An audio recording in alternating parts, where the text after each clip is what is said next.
It's Wednesday night, time for a hump day fight. 40 of iRacing's best in a carbon fiber slugfest. We're set to battle it out each and every lap.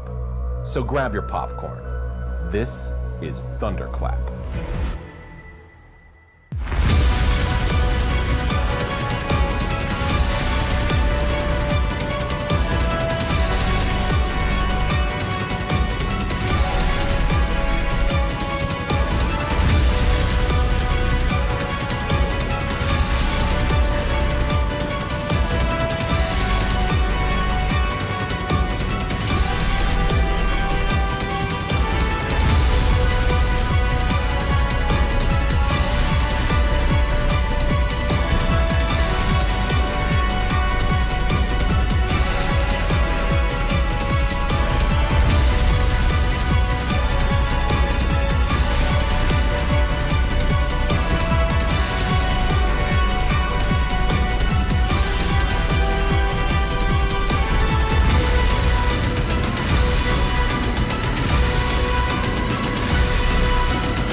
Slowly but surely, the drivers contending for the championship are forming their positions during the Forming 16 for Thunderclap iRacing Series presented by TLC Incorporated playoff action. Tonight, however, the second race of the opening round of the playoffs brings a lot of pressure and a lot of prestige up to the main stake. Tonight, we're at iRacing's virtual Indianapolis Motor Speedway, the Brickyard, the oval version, for tonight's race with the NASCAR Xfinity Series cars here on Grid Vision. Justin Prince, Brian Britt, Austin John Bishar producing for tonight's action as we get ready to see which drivers can conquer this prestigious 2.5-mile rectangle. Yeah, definitely excited, Justin. Been a long time since I've been to this track. Of course, you mentioned prestige. I think that is what this track is all about. I mean, this is pretty much as soon as they built the first car, they started racing here at Indianapolis back in about, I do believe, in the early 1900s. Of course, track right now, 110 degrees. So I'm excited to see what these Xfinity cars look like here. Of course, it's a track that always, I do believe, I'd say you got to prioritize your handling. That's for sure. And these Xfinity cars, not always very good handling race cars. Indeed, especially with the hot track temperature conditions tonight. The pressure can be very much said to be on, especially for those battling for the championship. 16 drivers of the postseason, and a couple of notes to mention. First things first, Matthew Montgomery having to take a provisional last time out due to technical issues. That still appears to be the same case, making a possible win to get in situation next time out. He has been dealing with computer troubles for the past couple weeks. J.D. Woodward also was awarded a points penalty by 15 points, in fact, because he did not notify race control of his absence last week. And in turn, that means he lost ground without starting last week's race, the Milwaukee Mile. All that's to be said, it's Noah Rainwater. That's the bubble. 2 points back, Roger Debo and Mark McQuarrie also in decent range entering the night. Yeah, that's definitely going to be a big pressure there for those guys. You're going to be pretty much in a must-win, and I don't want to go into a track, especially like Watkins Glen next week, and have to be you have to win at a road course. I wouldn't want to have to win at a road course, that's for sure. Let's take a look at the schedule when it comes to Grid Vision coming into tonight, and when it comes to festivities here. As talked about, a busy time for our drivers when it comes to this championship. In terms of Grid Vision in amongst itself, it's been getting more and more busier because NIL's competition just so happens to be at Pocono this week. Keep an eye on that this upcoming Friday, 9 p.m. Eastern Time. You can catch that here on Grid Vision, as well as the Global Racing League for its trucks at Pocono. It's upcoming Sunday, 12:30 p.m. Eastern Time. Don't forget, champion racing action just a couple days ago with dirt racing at Eldora, with drivers trying to see if they can slip and slide. Today, though, expecting a lot of slipping and sliding when it comes to the standings. Remember, Greg Vile played playoff spoiler to start off the postseason, but it is important to mention after the languages during post-race coverage, as well as due to the lack of proper bannerage, The ban hammer, or rather the significant penalty hammer, you could say, was put in. Probation for the next 3 weeks and a 50-point penalty along with a $25 fine due to swearing on air. Because keep in mind, a lot of the drivers in this series have real-world connections. Yeah, that's definitely very interesting. I think I read about it. A lot of these guys are in real NASCAR. They have something to do, some sort of association with real NASCAR. So they like to kind of follow the same rules that real NASCAR has. And glad to see that those guys are, the race control is watching and making sure that of course they're following those, because they don't want to get it themselves in any hot water. And man, to see actual money on the line here, and you have to pay that money if you make a mistake. Pretty big. So I bet Greg Pyle learned his lesson there. Indeed. Again, drivers getting ready for 100 laps tonight here at Indianapolis Motor Speedway, the virtual version, should say. Tonight's stages, lap 15, lap 35. But an important thing to mention with the 60% fuel limit tonight, only about 20 laps at the most. In fact, Roger Diebold saying some drivers might go as short as 19 laps. That is barely a stage, and that is at least 4 to 5 pit stops. Yeah, that's a great point. We talked about that. I think you even said it before the broadcast began. That makes a lot of pit stops for us here. But I'm wondering, how big is tire wear going to be here in Indianapolis? Haven't been here at the Oval in quite a while. So we'll have to definitely see, these guys are probably going to be wanting tires even before they want gas, though. But, of course, 60% fuel, that is going to be one of the questions. A lot of times we see in this series, a lot of times the races are won and lost based on fuel economy. And a major thing when it comes to that, Mark, just 4 tire sets in the pit lane tonight for drivers to consider. By the way, drivers leading the way in final warm-ups, Jordan Jurassic. It's looked very strong throughout much of the season. He's leading the way in final practice of 53.4. Scott Famosa, along with John Freeman, in the top 3. Matt Garrett, Sean Bounty, the top 5. J.D. Woodward is back in the field tonight. See how the 78 does tonight. Amongst those looking to pick up tempo, though, keep an eye on Tyler Truex. He was the only driver, I think it's worth to mention, who did not set a qualifying lap. Watch out for that guy, though. He always seems to find himself up towards the front. I mean, the last several races I've seen Tyler Truex in, he has been, just ridiculously fast in driving through the field. Of course, those have been at a lot of short tracks here recently, but I do expect a lot from that 69 machine. It looks like warm-up is starting to wrap up. And one thing I know, when we actually go through this qualifying, the actual grid order there, I want us to pay attention to the lap times that these guys are setting. They're very, very close. These guys are really separated by not very much in the qualifying. Yeah, we'll see about those times in just a little bit here. Keep in mind, 3 seconds top of the board to bottom, but most of the field within 3 tenths to 4 tenths during the session. 10 minutes earlier tonight for qualifying, 2 laps. Now we get set for a 100-lap race, the second race of this forming 16. George Jurassic starts on the pole tonight, setting the fast time by more than 2 tenths of a second. A 53.231. Jurassic lightning quick much of the season in qualifying, looking to add to his 2 victories. He adds to his 5 poles now. Sean Bounty starts alongside with Freeman and Ball in row 2. Matt Garrett starts in row 3 alongside Ryan Truex. Ryan Truex the leader in points so far in the round. J.D. Woodward at the bottom of the pylon in points after missing last race and his penalty for not using provisional. Scott Famosa alongside. A driver who was uncertain for tonight due to technical issues made it in just in time. That is Darren Dennis, in his 10th start of the season. Mark McQuarrie rounds out the top 10. He had technical issues as well last time out. Robert Walton's going to be starting in 11th place. Of course, 12th place, Justin Clapper. 13th place, Matt Cherry. 14th, Stephen Leshinsky.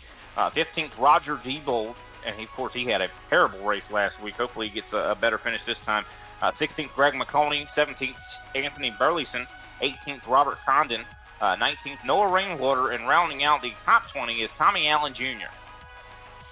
Meanwhile, Reed Foley in a bit of a different look tonight. He'll be sporting a pink machine from 21st alongside Adam Schramm. Then it's Chase Leahy in 34 and 23rd. Greg Vile, the defending race winner from the Milwaukee Mile, 24th. Joshua Corner starts off 25th in car 16. TJ Lee starts off 26th. Brendan Schumann looking to try and sport the Waffle House colors tonight, looking to celebrate there possibly if he can come from the back. Davey Neeson, the last driver on time, and Tyler Truex did not hit the track, in fact, for the start of this race. So he has missed the grid. Not great when it comes to Tyler Truex. He was drawn to the Milwaukee Mile, a contender, in fact, there. This could be big if he does not get a quick caution or loses a lap. Yeah, I'd say he was the best car there at Milwaukee, and unfortunately, I mean, this could be terrible for him, especially how important draft is. If he does at least start from the pits, he's going to be hoping for a quick caution to be able to make sure that he stays on the lead lap. Because when you're not in the draft at a track like this, it could be a very bad experience indeed. Drivers being informed to close up the gaps as we get ready for the start of the middle race of the Forming 16, the playoffs. Thunderclap iRacing Series, presented by TLC Incorporated. Jurassic inside, Bounty outside. We're all set to go. Green flag is up. We're underway from the Brickyard. Yeah, looks like a relatively calm start. I don't know how it's going to look into turn one, though. I think we see Matt Garrett maybe sizing up Freeman, maybe going to the bottom, and not quite yet. Looks like we're just going to be double file for the most part into turn one as we make it through the short chute here. Looks like everybody being fairly calm. Sean Bounty, though, looking really quick on the top side, but it looks like Jurassic's going to get the run on the exit of 2. Already Jurassic having that preferred bottom groove working. One of the JCR racing machines clear for the spot, and they go single file. This is a track that's very difficult to run side by side at, mind you. You run side by side here, you lose 4/10 a corner. Yeah, definitely, for sure. This is a track that it looks really, really wide. Of course, you run side by side fairly easily in the straightaways, but when you're running side by side in the corners, you're not able to really arc them like you really need to. I mean, this track requires you to run pretty much the entire surface area. As we see the battle for the lead still heating up. Bounty trying to do everything he can to try to get by this 6th machine. But Jurassic not going to be denied. It's very difficult to pass, I'd say, at this racetrack, especially if you don't have help. I think that's the big thing. You're going to need someone to help you make passes here on the straightaways. Those next level motorsports machines fighting as Foley trying to fight to keep it off the wall there. Adam Schramm now trying to make a charge up the inside as a result. Foley quickly having to grip this car and fast. One of the JCR entries as well. Up the road, you see some of the side-by-side building up. Many of the competitors looking to gain early track position. Roger Debo amongst those. This is the fight around 13th. Yeah, I think Roger Debo, you can see that he has got, I'd say, a lot of motivation to get a good finish here tonight. Of course, he did awful at Milwaukee. I think we finished last, if I'm not mistaken. He needs as many points as he can get here tonight, so I expect that he's going to continue to try to drive through this field. He's up to 13th at the moment. For the race lead, though, Sean Bounty has taken the inside line away from Jordan Jurassic. Bounty trying to wrap the edge of the curbing. Just not able to make the pass yet. Jurassic just about clear, but the side draft is there with this package. Now keep in mind, stage 1 will end at 15. Going to 16, I do believe. A really close race for lead. Bounty gets a little bit tight on Jurassic. This is going to line up Freeman to drop to the inside at the 35. Making a team 1-2 for JCR if Freeman can clear. Yes, he can. But I was just about to say, these corners look very similar. Turn 3 just so happens to be tending to be tight when you enter it with these cars. Yeah, it wouldn't surprise me. I mean, these cars are very hard to handle compared to, the next gen or the trucks at a track like this. I mean, these guys are going to have a hard time getting them to turn, but it looks like Freeman is definitely taking advantage here.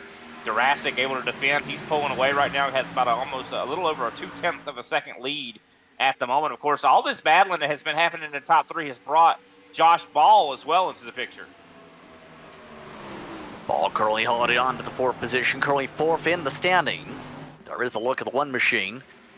And remember, Ball was very solid when it came to his runs with the Xfinity Series cars this season for a reason, but has not won a race yet, surprisingly. He's the 2nd highest in the points entering this race in terms of those who haven't won. The other one up in that distinction is John Freeman. Yeah, I do want to update a little bit as well. I know don't see Tyler Truex. I think that he is not going to be racing here today. That is going to be a huge hit to his points.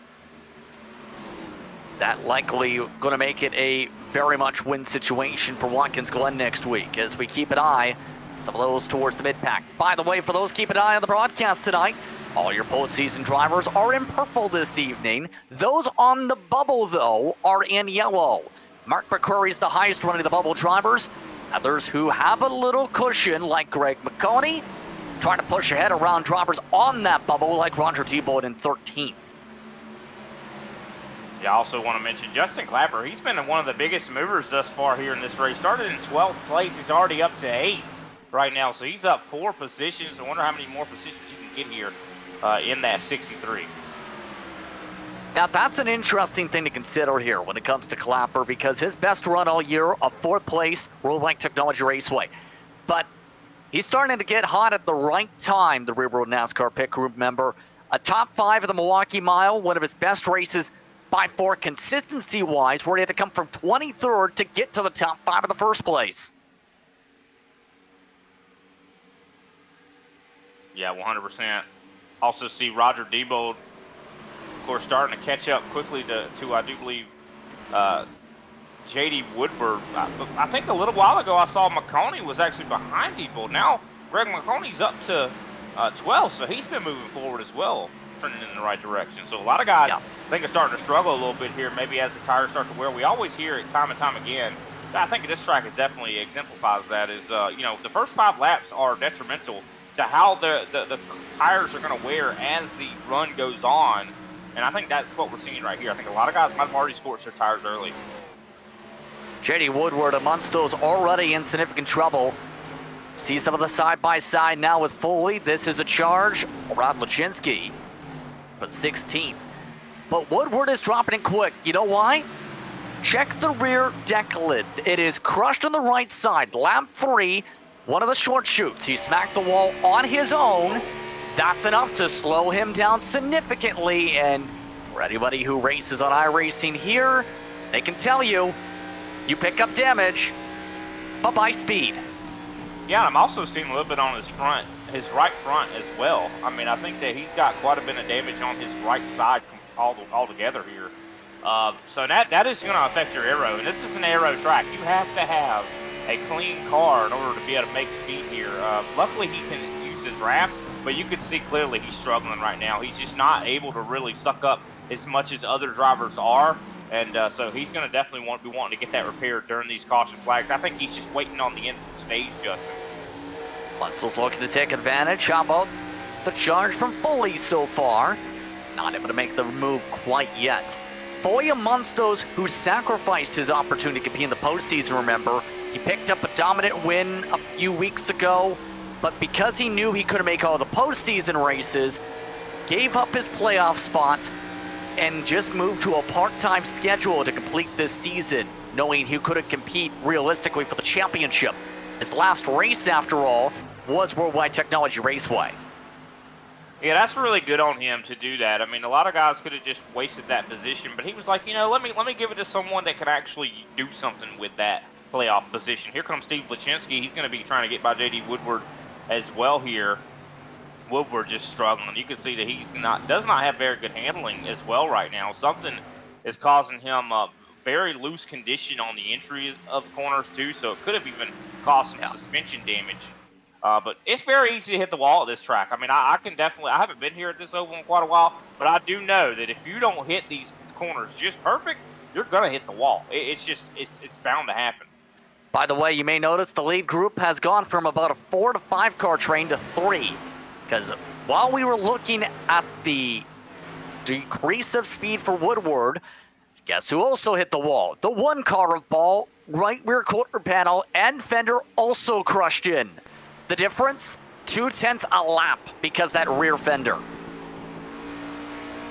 Yeah, that's definitely pretty big there. Of course, the top 3 have just been really in a league of their own when it comes to speed. Last time by, they all were very close to each other, about a 54.9, all 3 of them. Everybody behind them is in the 55-second range right now.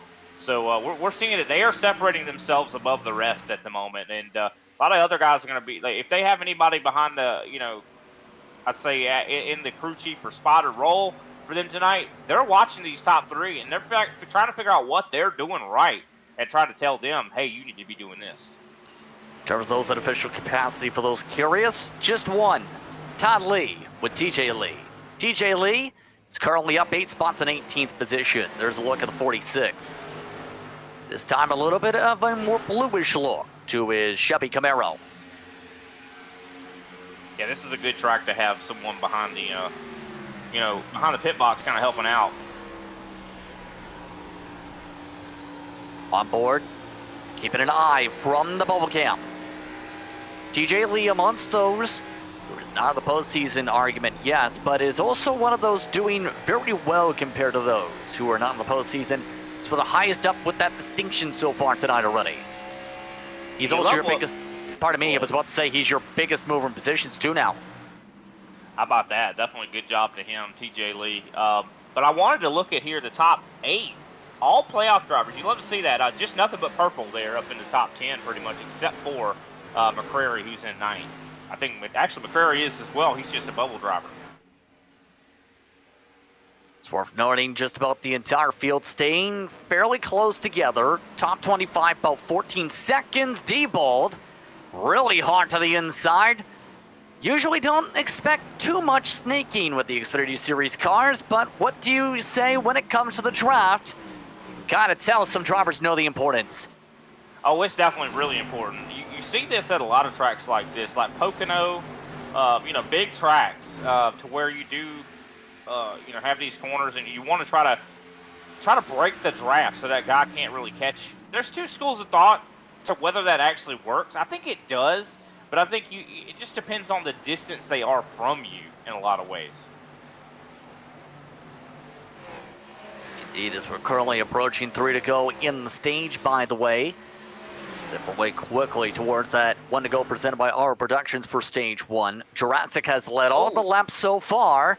And yes, you just noticed something intriguing. It's Reed Foley pitting on lap 12 to 13. I like this. This is bold. And Foley's always bold. He does bold things. And I think that he's trying to short pit this, and hopefully he comes out on the lead lap, because that would make this a really interesting decision. Well, Jurassic right now is coming in towards turn 3, passing the golf course. Foley is taking a 4-tire stop for reference. So will this be enough? Yes, Foley is actually off and away. It's the matter of if he joins the track now before Jurassic makes it to turn 2. It looks like that might be a possibility. With the gap right now, he was fairly up the race order to maybe hold on to the lap. Pit road closed should be this time. Yeah, I think it'll work for him because he's going to have newer tires. He's going to be able to run faster than Jurassic, but is he going to get up to speed in time? That's another question entirely, but this could be a really big gamble that could get him a lot of track position. And but, of course, he is going to be a little bit more worn on tires, but not by much. So I would assume at the end of stage 1, he's going to stay out. Who's to say he has to push at race tempo? He still has a quarter of the track plus over Jurassic with a lap and a half to go on the stage. That's right. I think he played this perfectly. I think this was a genius call.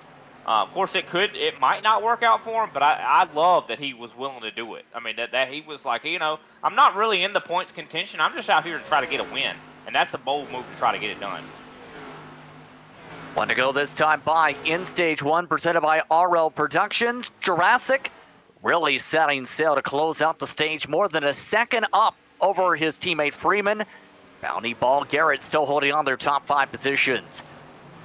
We'll see how things close out in the stage. It's worth noting Clapper and Matt Cherry both doing well tonight, are holding on to point spots, and they are actually fighting for the 8th spot now. Yeah, big battle going on right there. Cherry, of course, has been really, really good late in this season. As you see the battle still progressing here. Of course, Clapper has been really aggressive. It's very difficult to pass, but I think Cherry might get it done. McCrary's going to try to help him out here. Oh, very shallow entry there for Cherry, but it looks like he's going to get the pass completed. There goes the Speed Kings car for 1 point. Now McCody wants a point. Clapper wants them all. 3 wide. blocking for the final stage point.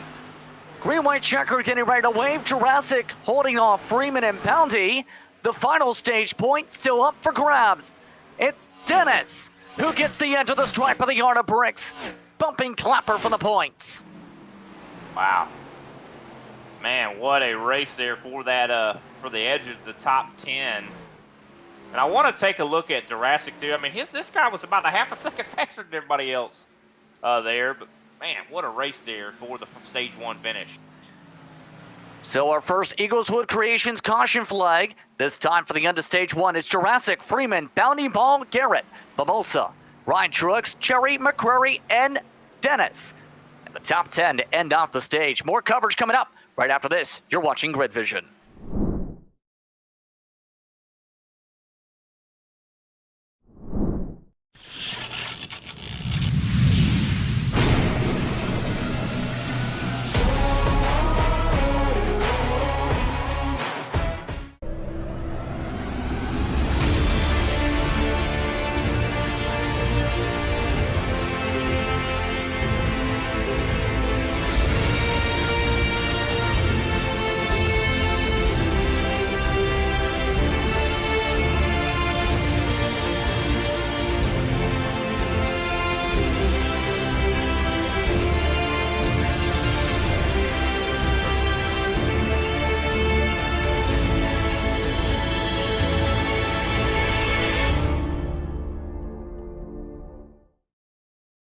SRI Performance. With over 400 product lines representing the top manufacturers in motorsports, we are your one-stop shop for everything racing. 3 of our brick-and-mortar stores are located in North Carolina, and our newest facility in Brownsburg, Indiana. And 4 trackside mobile stores, you can find us spread out throughout the nation. With industry-leading knowledge, we are only a phone call away to visit our customer service experts. And don't forget, we have the world's largest inventory of used race parts. SRI Performance, and stock car steel and aluminum for everything racing. Hey, Bob Carr here at TLC. Take a look at some of the specials we're running at TLC right now. Hey, Bob Carr here with TLC. Storms are in the forecast, so if you have a problem with water standing in your yard, in your basement, now's the time to give us a call here at the office at 410-721-2342. We'll be glad to provide you with a free, no-obligation drainage proposal for your property. Give us a call here at the office at 410-721-2342 or hit the link below. We'll respond back to your email, set you up for a free, no-obligation quote for your drainage needs. Let's solve that once and for all. Hey, Bob Carr here with TLC. Now's the perfect time to have your landscape lighting system tuned up for the upcoming summer months. Give us a call here at the office at 410-721-2342. And let's get you some light out there.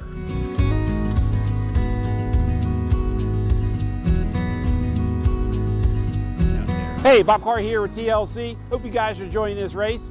Let's take it down to the booth and get updated on what's going on.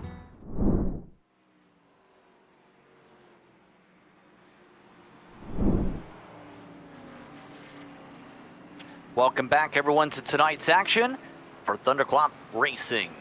Here for the middle round of the postseason. Racing action brought to you in part by TLC Incorporated, the premier service provider for lawn sprinklers, landscape lighting, drainage services, and garage makeovers with nearly 40 years of experience. Just one day, your home can become a showcase with new water-saving lawn sprinkler systems, an energy-efficient landscape lighting system, a brand new garage makeover in Florida that will last you a lifetime. Imagine all the possibilities if you just gave your yard a little TLC. Operating in the Maryland, D.C., and Virginia area, call 888-PIC-TLC for more information. Currently under caution of note, one driver getting an EOL penalty for going through too many boxes, Steven Lachinsky. Up to serve this penalty now. He ran through too many stalls during the pit stop sequence that everyone except for Reed Foley took part in. However, some drivers elected to go a little bit different on their calls because Garrett, Ryan Truex, Greg McConey, all took 2 tires to gain spots, as well as Robert Walton, Matt Cherry, TJ Lee, as well as Anthony Burleson. You also throw Leahy and a couple others in the mix. You have a mixture of 2 tires and 4 tires at Indy. Yeah, that's definitely interesting. And also, circling back to Steven Lachinsky, he actually did not stop in his box. He's stopping just right now. But that's kind of interesting. I think he went through too many boxes because he actually missed his box. So that's interesting to know. But yeah, that's interesting to see some guys taking 2 tires. I don't know if this is going to work out very well. We'll have to wait and see. By the way, just double-checked and confirmed, he did miss his box, yes, but here's where they got him, Brian. He ran through every other stall after he missed his own. Yeah. No, you cannot do that. In real life, you definitely cannot do that. And that's how the 99 is starting 27th for the restart. Of note, Allen Jr. is still last on those running. Toppy Allen Jr. has been running half track back. Most of the field getting all set to go. A couple cars still yet to catch up for the TLC's restart zone. This stage, about 15 laps. Make it 16, in fact, today, under green. Foley with a massive heads up over Ryan Truex. How does this go for the green? Oh, wow, a little bit of a wheel spin there for Matt Garrett on the older tires. But look at the top side, getting a massive run. Matt Garrett takes the lead on the 2-tire stop. But here comes Foley. Foley's getting his I do believe, speed back up here. Just a bad start on the bottom side. Not sure how that's going to play. Oh, restart is under review. That was an awkward restart position with already a car length over everybody else. Here comes Greg McConey for second. Yeah, you can clearly see Matt Garrett is struggling with the older tires. Reed Foley still on somewhat fresh tires, was able to just power right by him. And of course, like you just said, McConey up to second. Now, McConey's on 2 tires as well, but here comes Jurassic, our pole sitter, and who has been pretty much the dominator so far. He's going to try to work his way back up into the top 3. He's on 4 tires, the first of those with that distinction. Near contact, a little bit of the back of the pack you see there forming. There's the move on Matt Garrett, nice and clean. Meanwhile, contact Clapper getting pushed forward by Bounty through turn 1. They hit again, Bounty off the fender. Now it's left for damage for the 63. Restart has been issued as clean, by the way, by race control. Yeah, I think Clapper's having some problems right now. I was looking, as soon as you mentioned something about the contact there between Bounty and Clapper, he's starting to have some issues with, I think, loose conditions on the exits of the corners. Everyone is scrambling, trying to get by him. You see McCrary now underneath. And here comes, I do believe, Dennis in the 81 as well. So Clapper's definitely having problems right now. He just does not seem to have speed. Whatever that contact between him and Bounty was, it has caused him some major issues. How about 3 wide forming ball forced to lift. McCrary trying to push a teammate. That's Scott Famosa. Back to 2x2. All these different tire strategies causing a lot of intriguing calamity. Yeah. Now it's bullpen, now contact with the other Speed Kings, Cara Dennis. And I actually want to look back at I was looking at Clapper. He did not stop as well in his box. He missed his box as well, but decided to stay out. I think that's why he started struggling. So a lot of these drivers are on, like you said, very different tires at the moment. This is causing all sorts of calamity. As you see, I do believe Daddy of Formosa now moving up to 4th, getting by Matt Garrett. Garrett was holding on for a lot longer than I thought he was, but he was holding up a lot of other drivers. Looks like Ball has gotten by, also up to 6th now. And that's despite damage that he had earlier.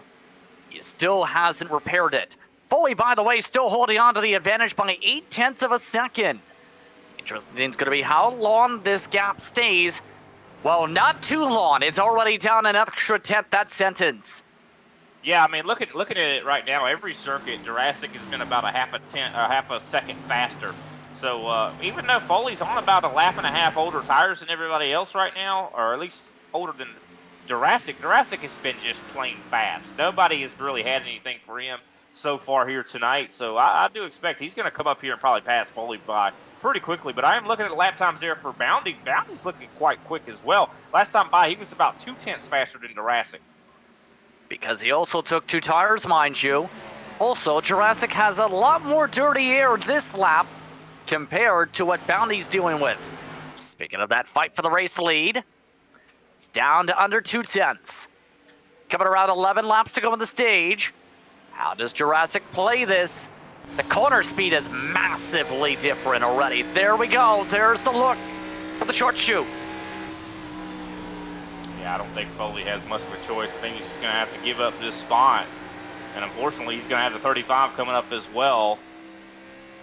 Also for Mosa. I mean, so I don't know. We'll have to see. I mean, Foley seems like he's going to try to slip in right behind Jurassic. This is the smartest thing he could probably do. Just try to get in behind Jurassic. Go to school. Figure out what Jurassic's doing and learn from him. So Reed Foley, who is on slightly older tires by about 2 green flag laps, electing to let drivers go there. Bounding now up to second as a result of that move. So we zip along and forward. Some of the drivers who have been bumping and banging a bit are back here. McConey, for example, currently holding on to 8th position. Matt Garrett in 9th. Ryan Truex on the 2 tires, still trying to hold on to 10th, with Dennis not giving up easily. Yeah, you can tell these guys who are on 2 tires are struggling. I mean, they are having a time. But it's a wonder that Garrett and McConey have stayed up in the top 10. I mean, 8th and 9th right now. Garrett, I do believe, got passed by McConey. Now he's going to try to see if he can't get that spot back. But here comes Dennis as we are coming to 10 laps to go here in stage 2. Racing Famoso just made the move. Dennis on 4 tires, by the way. He is a fair bit back compared to those on that strategy, though. He lost 5 seconds from where he started on the restart. Side by side building up again. Garrett rubbing fenders with his teammate Robert Walton. Yeah, Walton's been looking quite quick right now. He's on 2 tires as well. I mean, the majority of this field decided to take 2 tires. I just wonder what the thought process was there when you could see just how much quicker the top 8 are when they took new tires. Yeah, just 2 drivers, mind you, are still holding on to the top 10 on 2 tires. Right now, Walton's the last of those spots. 3 wide amongst those calls. See Matt Garrett up on top. Brian Truex middle. Matt Cherry looking to zip on the bottom in the 67. Making the dive to zip by 2 cars. Makes only 1 pass for now. Yeah, and I wouldn't be also surprised to see maybe, we won't look up here, but I wouldn't be surprised to see a challenge for the lead here very soon as well. Sean Boundy is running down Jurassic. Last time by, he was about a little over under a 10th faster than Jurassic. The gap is about 2/10 right now. So I think as soon this battle is going to start heating up for this stage 2 win. Boundy looking to set things forward. When it comes to Sean Boundy, he has also been lightning quick for a reason all season. 2 wins, 2nd in total points scored so far entering this race, coming off a 7th at the Milwaukee Mile. Just about a few incidents, but didn't get the chance to lead laps, intriguingly enough.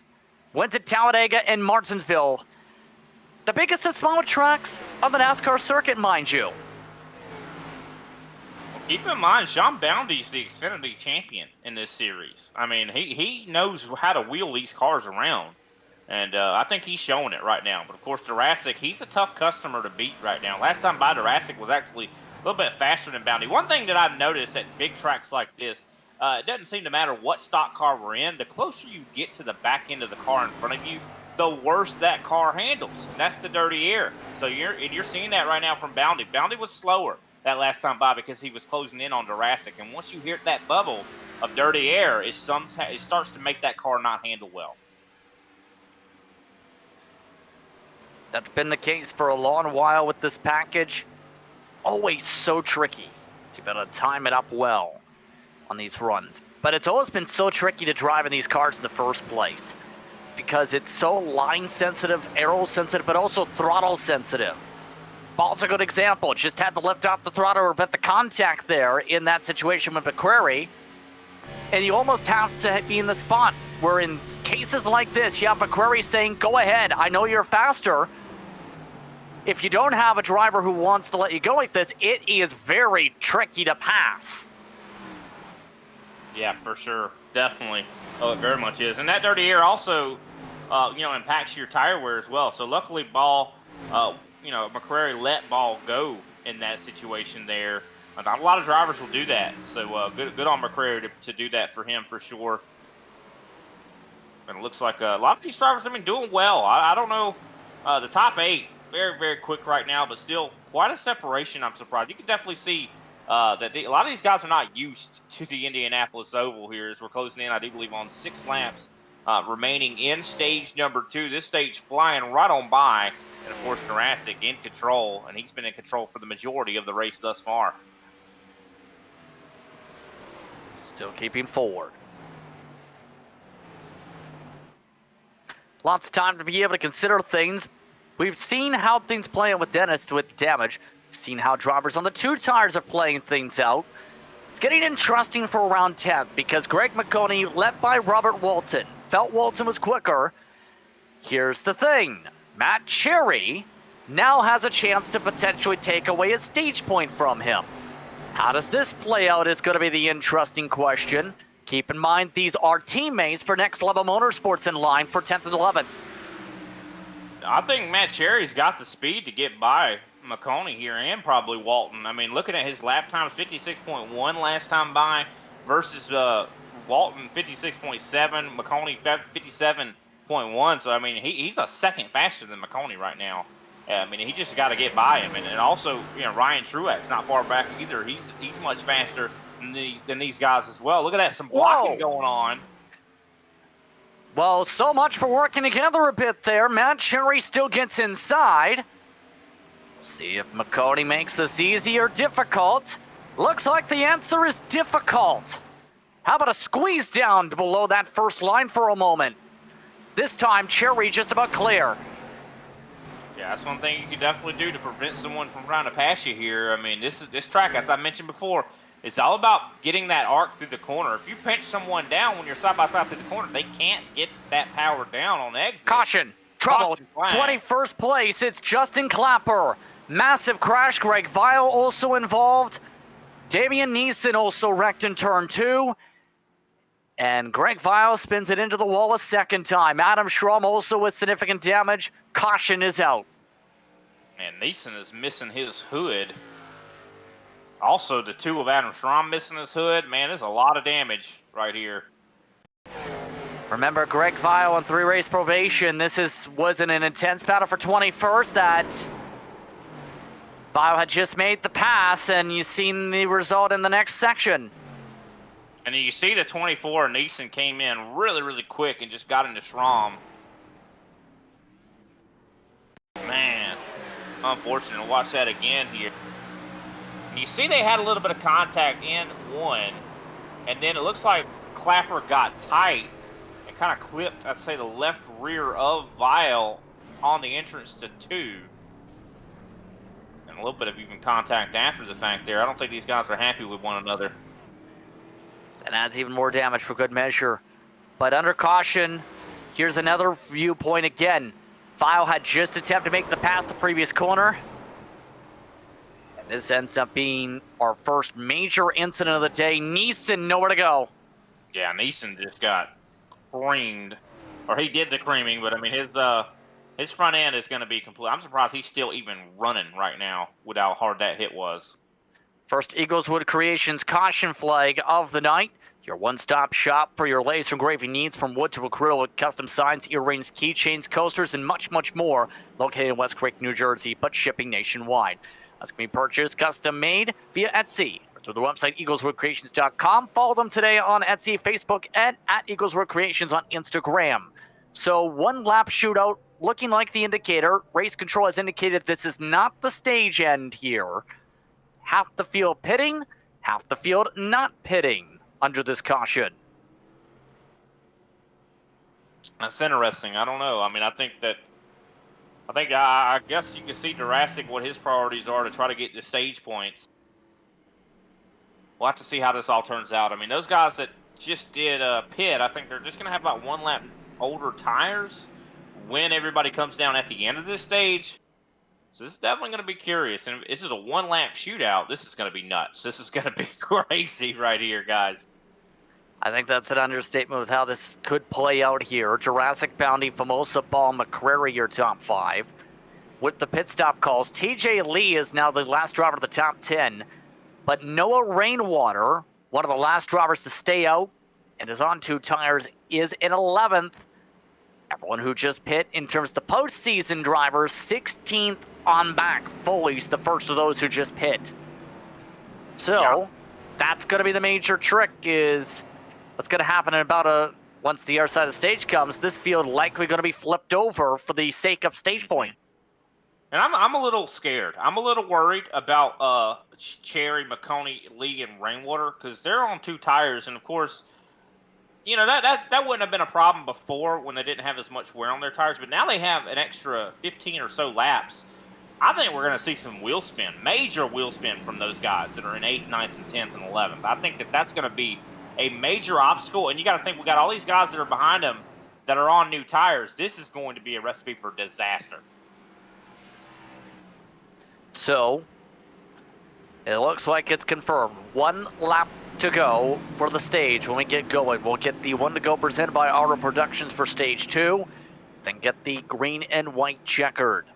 Amongst those with significant damage repairs, this caution flag, Neeson, Schramm, Condon with some repairs, Greg Vile, Justin Clapper. So the confirmation is tentatively racing deal, by the way, for what just happened to trigger the caution flag, but will be reviewed post-race per race control tonight. Justin White. Yeah, I think it probably was just a racing deal there. I mean, they were just racing really hard, maybe just getting a little frustrated. But here we go. I think we're getting ready to see some more guys get frustrated here in just a second. Some drivers still catching up to join the field for this green flag. It's going to be interesting what we're about to see here for the TLC restart zone, to put it lightly. iRacing pace car is off. Jurassic and Bounty up at the front. 1 lap to go in stage 2. Underway. And already tire spin. Already Formosa spinning, and they're crashing. They wrecked down the front stretch. Caution is out, and that will end the stage with a major wreck down the front. Man, that actually did not come from where I thought it was going to come from, Mosa. I thought it was going to come from probably Cherry or someone like that, but not from Mosa. Ball, Wow. McCrary, Oh, well. Woodward, several postseason drivers involved. Ryan Truex. That is just a parking lot right there. I mean, there's like 12, 15 cars right there. And, man. There were drivers 10 car lengths back at the restart who joined the incident, mind you. But you could see it coming at this track. You see he started having some wheel spin, went down and then went back up into Ball. And that's what kind of knocked the first domino down. Wow. At least half the field collected in the massive one on the restart to end off the stage. Drivers just taking the end of the stage here. Sean Boundy up at the front. Jurassic, Diebold, Cherry, McConey, top 5.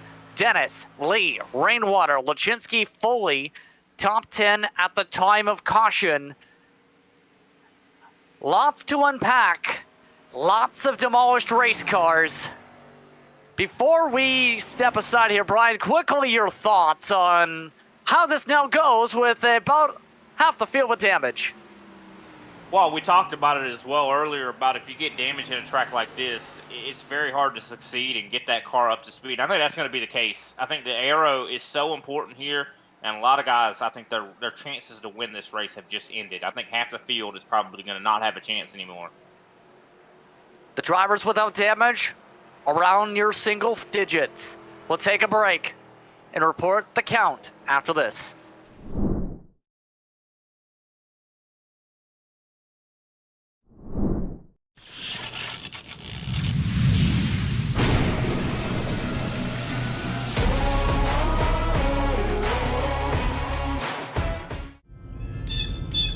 Eagleswood Creations, your one-stop shop for wood, acrylic, custom engravings such as signs, boards, earrings, and much, much more.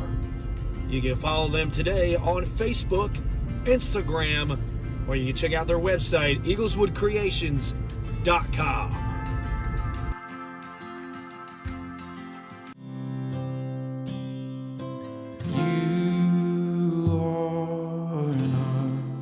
You're not alone.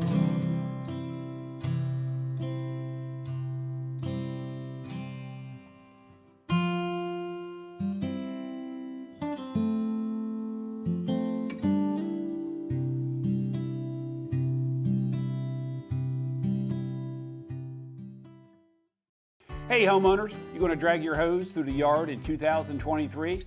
There's a better way to water your lawn. TLC Incorporated has been installing custom and professional underground lawn sprinkler systems for over 38 years.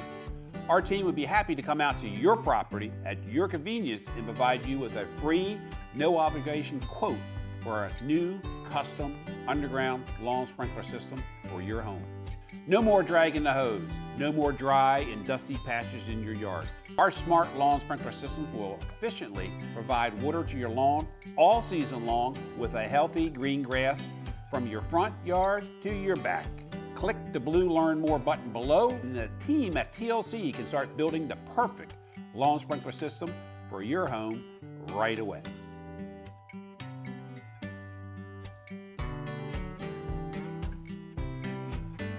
Hey, Bob Carr here with TLC. Hope you guys are enjoying this race.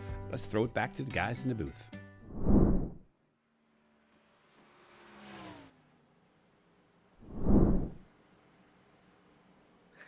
Welcome back to an attrition-filled middle race of the forming 16.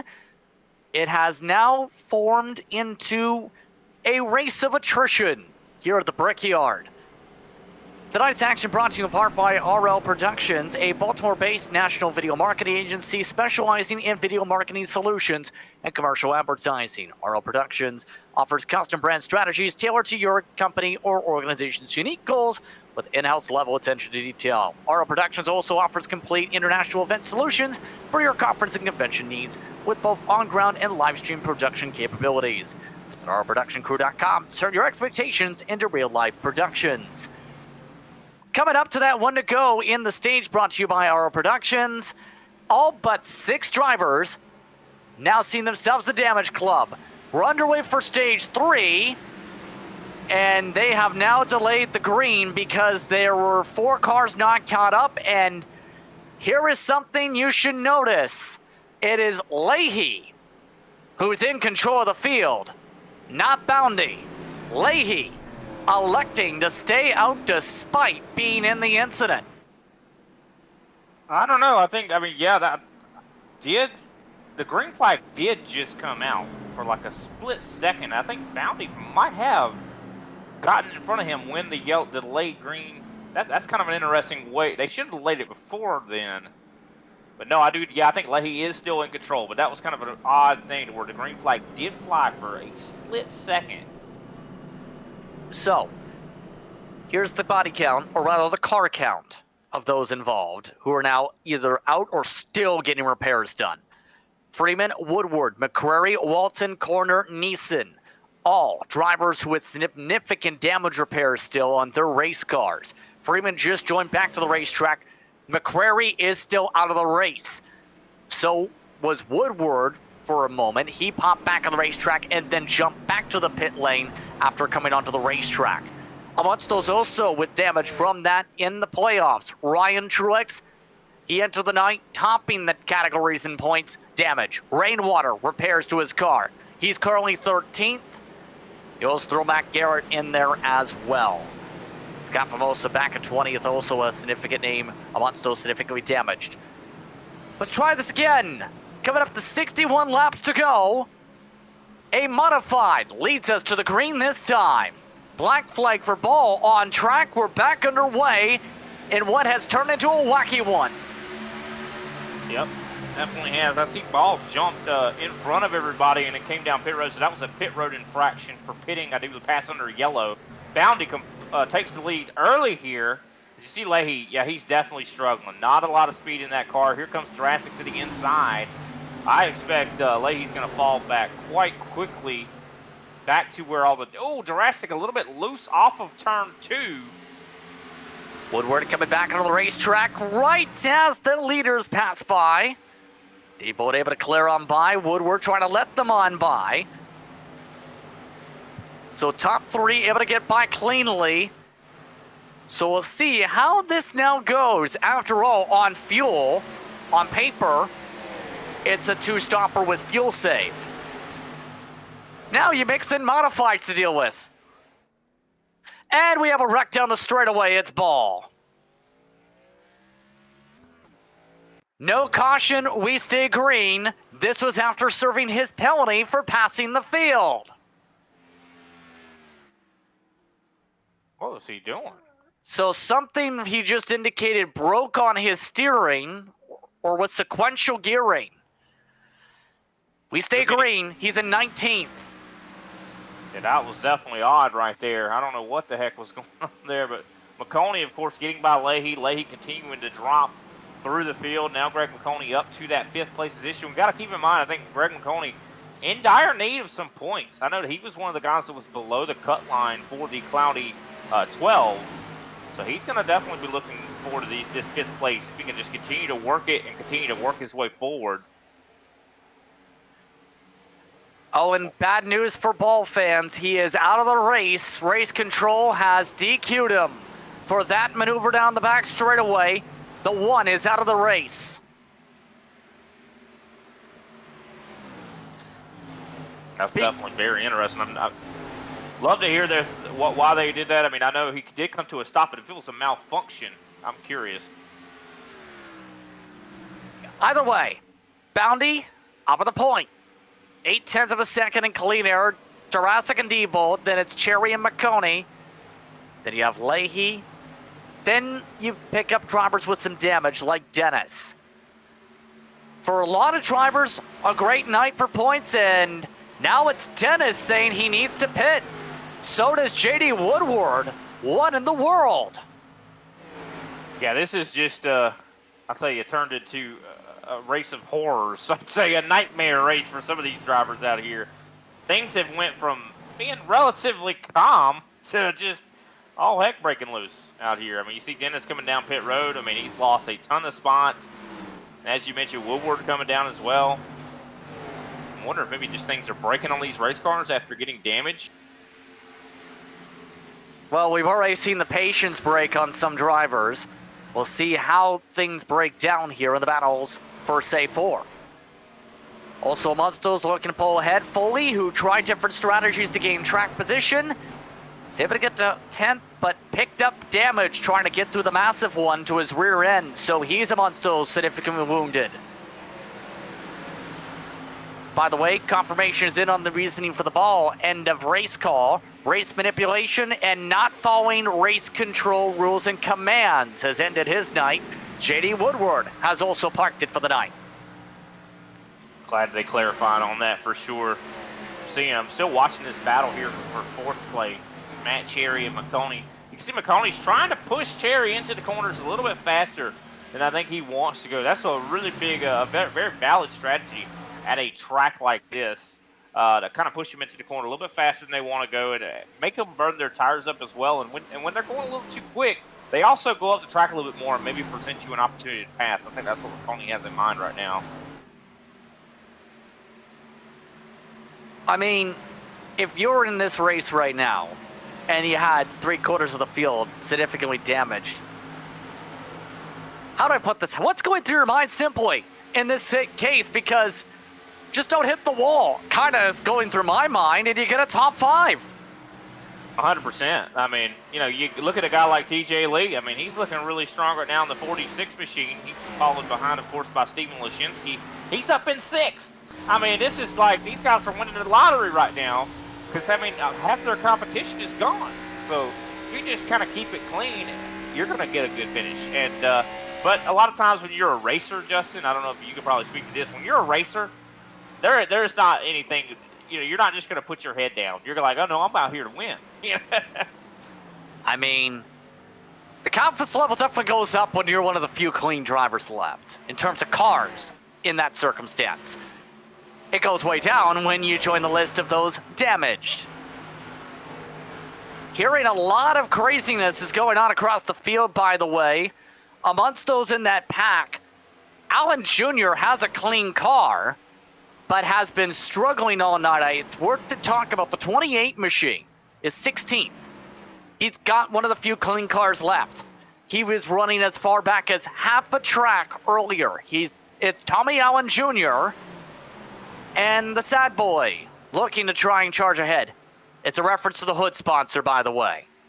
He's getting passed by drivers with damage all of a sudden. Yeah, I mean, this is a tough track. I mean, maybe he just doesn't really have the know-how. Speaking of damage, Scott Famosa just added some, but go ahead. Yeah, I just think this is not an easy track. I mean, even though most 2.5 mile tracks are fairly simple, I'd say, you know, but when you think about Pocono and Indianapolis, they both take skill. I mean, they're a lot like what you see at a road course. I mean, you don't just drive through the corners flat out. There is some subtlety to it. We've had a change for the lead, though. Last time by, as all of this broke down at one end, Boundy got zipped by quickly all of a sudden by Jordan Jurassic. He's now leading by 0.3. Boundy lost the time a lot in the past lap, and all of a sudden, drivers led the most laps tonight, is leading again. To the surprise of only the one fan that's currently in the midst of the treetops who missed the big one and missed 3/4 of the race. Yeah, Jurassic. I mean, he's been the fastest all day. I mean, he was fastest in practice. He was fastest in warm up. He was fastest in qualifying. He hasn't been the fastest on the racetrack, but he has been very consistent. I mean, you look at his lap times. I mean, he was last time by, a couple tenths faster than Boundy. But now that Boundy has gotten into drafted Jurassic, it seems like he's gotten the speed back. And that's one thing about a track like this. We talk about road courses. This is not, of course, a road course, but it does have a lot of those characteristics. When you're like Boundy and you're following behind Jurassic, it's a lot easier to try to do things better than him and also take advantage of his drafts. But when you are in the lead, you do not have that ability. I'm seeing some problems from Steven Leshinsky. I think he just got into the outside wall as he was battling with Greg McConey. We're adding drivers to the damage count. Leshinsky joins the list. Also joining the list this previous time by in that sequence, by the way, as well, was Matt Sherry. Both right rear damage. There was a lot of thank yous and then the hits to the walls there, by the way. Yeah, that wall is racking up victims here tonight, that's for sure. And I think it's going to continue to happen. And think about this, Justin. We're not even halfway. We're just getting to the halfway point. And we're already seeing, you know, this is like the Hunger Games out here. Yes, it's turned into that. That's the best way to put it. Amongst those who have been now eliminated via the selection of the overnight committee, Adam Sharon and Dennis out of the race. Neeson and McCrary, multiple laps down, are back in the race, by the way. Here's the look of the race for the race lead. Jurassic still looking to go raw ahead from the rest of the field.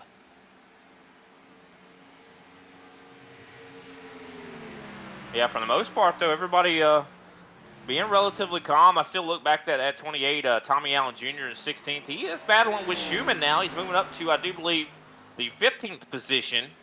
But the gap between him and Matt Garrett, who is a very damaged car, is about 6.7 seconds. Yeah, 56 flats right now for Garrett.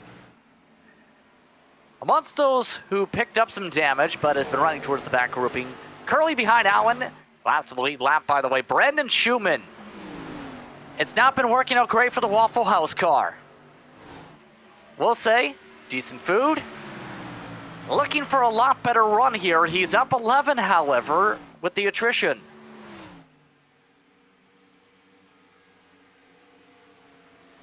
I mean, some of these guys that are damaged, I would not give up. I mean, unless your car is completely demolished, I would not give up because you never know what can still happen out here on this racetrack. I mean, even with a damaged truck or car, you still, because this is such a big track, if a caution does somehow come out, you have a lot more time to get some repairs done. It looks like Greg Vile, they believe, just took a tow Saw him stop actually right there on the entrance to pit road. So it looks like he is going to be done, I do believe, for the night as well. So we have, right now, only 16 drivers that are on the lead lap. Get at the wall on his own. As we continue to run out of clean race cars with how things are playing out. Speaking of those with clean race cars, we mentioned the contact for Matt Cherry to the wall. Well, the playoff driver is quickly, the 67 is, dropping back to TJ Lee. In fact, Lee, last time by, near even to Cherry. Cherry missed turn 3 just seconds ago. Guess what's now picked up on time? Lee's pace to Cherry by 4/10. Yeah, I'm also noticing Debo just kind of slowing down as well. I know last time by, Lee was faster than him. So Lee, he's got top 3 speed right now. I'm seeing that he's got the speed to possibly be a third-place car. Now, wouldn't that be something? I mean, TJ Lee, I've seen him in so many races just struggle. But this looks like this is a big opportunity for that 46 here tonight. You talked about the importance of having spotters communicate. TJ Lee's the only one with the spotter tonight? Yeah. Well, that's worked out well, hasn't it? By the way, McConaughey's made a pass. That's surprising. I mean, I thought Lee was kind of on doing well there, but it looks like maybe consistency. I mean, this is a track that definitely consistency is key. Yeah, last time by, Lee was way slower than the lap. He was actually a second slower, a little over a second slower than his last lap. I'm wondering what happened there to Lee. Maybe just a misstep in one of the corners that cost him that much time. One thing about this track, though, Justin, I mean, if you do make a mistake in, 2 or 4, it leads to a long, long straightaway, one of the longest straightaways in NASCAR. And, if you make a mistake on the exit of the corner on one of these straightaways, you're going to pay the price, the whole straightaway. Justin Clapper, by the way, just entered the pit lane. Clapper had been 16 laps into a run in what had turned into a modified. So, window expected to open for most of the field in the next couple laps for first green flag pit stops. This was not the race most people likely expected to see, but you play the hand that's given to you. All this as well, a lot of these drivers who work in the NASCAR real world, mind you, in some of these cases, getting ready for the real world race in about a month's time. That's going to be interesting when NASCAR returns back to the Brickyard, especially with the Battle of the Road Course arenas really charging up after the race in real life in Chicago. Yeah, that's going to be cool. Definitely. I don't know. Those guys are going to probably come to Indianapolis and be a little bit traumatized after their race here tonight. Well, you say that, but you have Shane Van Gisbergen earlier today confirming he's back with Trackhouse. And Brody Kostecki, that's a name I want to put a pin in, not just because he's a driver with stock car racing experience and a supercars driver. He just so happens to be a major player in the iRacing scene, because behind the scenes, he's one of iRacing's best setup builders and has been for a decade. That's definitely interesting to know. We'll have to see if he's able to do anything. Now, who's he going to be driving for? How about RCR with the third road course car? Okay. That's interesting. I guess a lot of people are seeing what Trackhouse is doing, and they're like, we got to get in on that. And you'd love to see it. It was so awesome to see SVG win that race at Chicago. I mean, he made history with that. I mean, 60 years it has been, I do believe, since someone has won their first start. Especially, I think, might have been the first New Zealander to win a NASCAR race as well. So that's just huge. Yeah. You love to see that. Well, take that back. Don't forget Marcos Ambrose, but in terms of the first in decades to win a first ever start.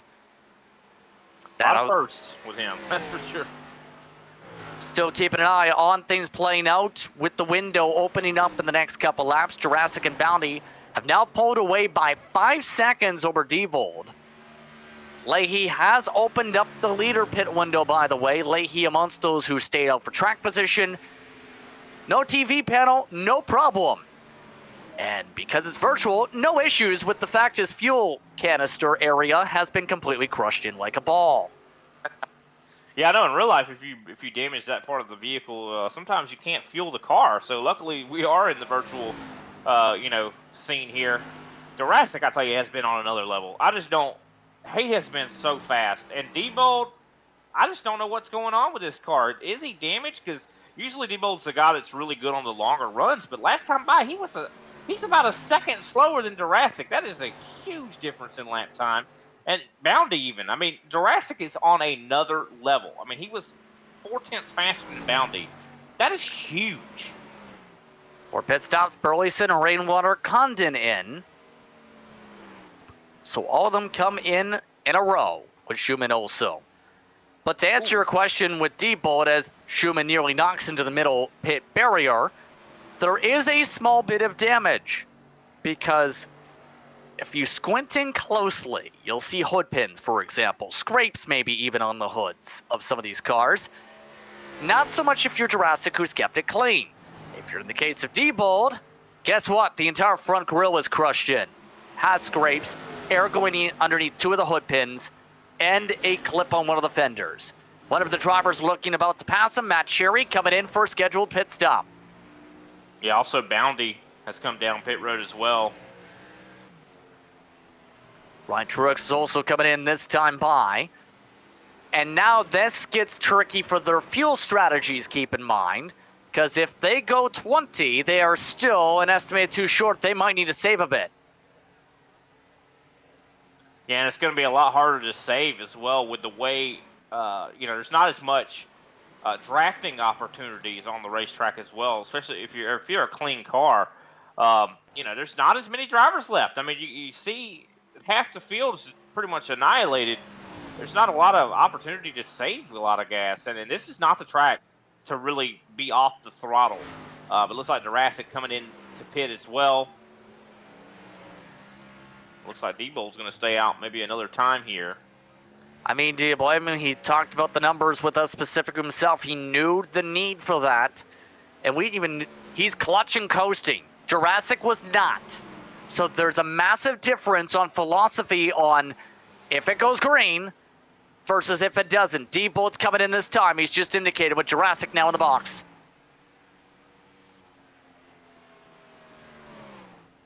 Yeah, that one extra lap is huge at a track like this. I mean, staying out one more lap, and that's 2.5 miles that you have, that you don't have to do later in this race.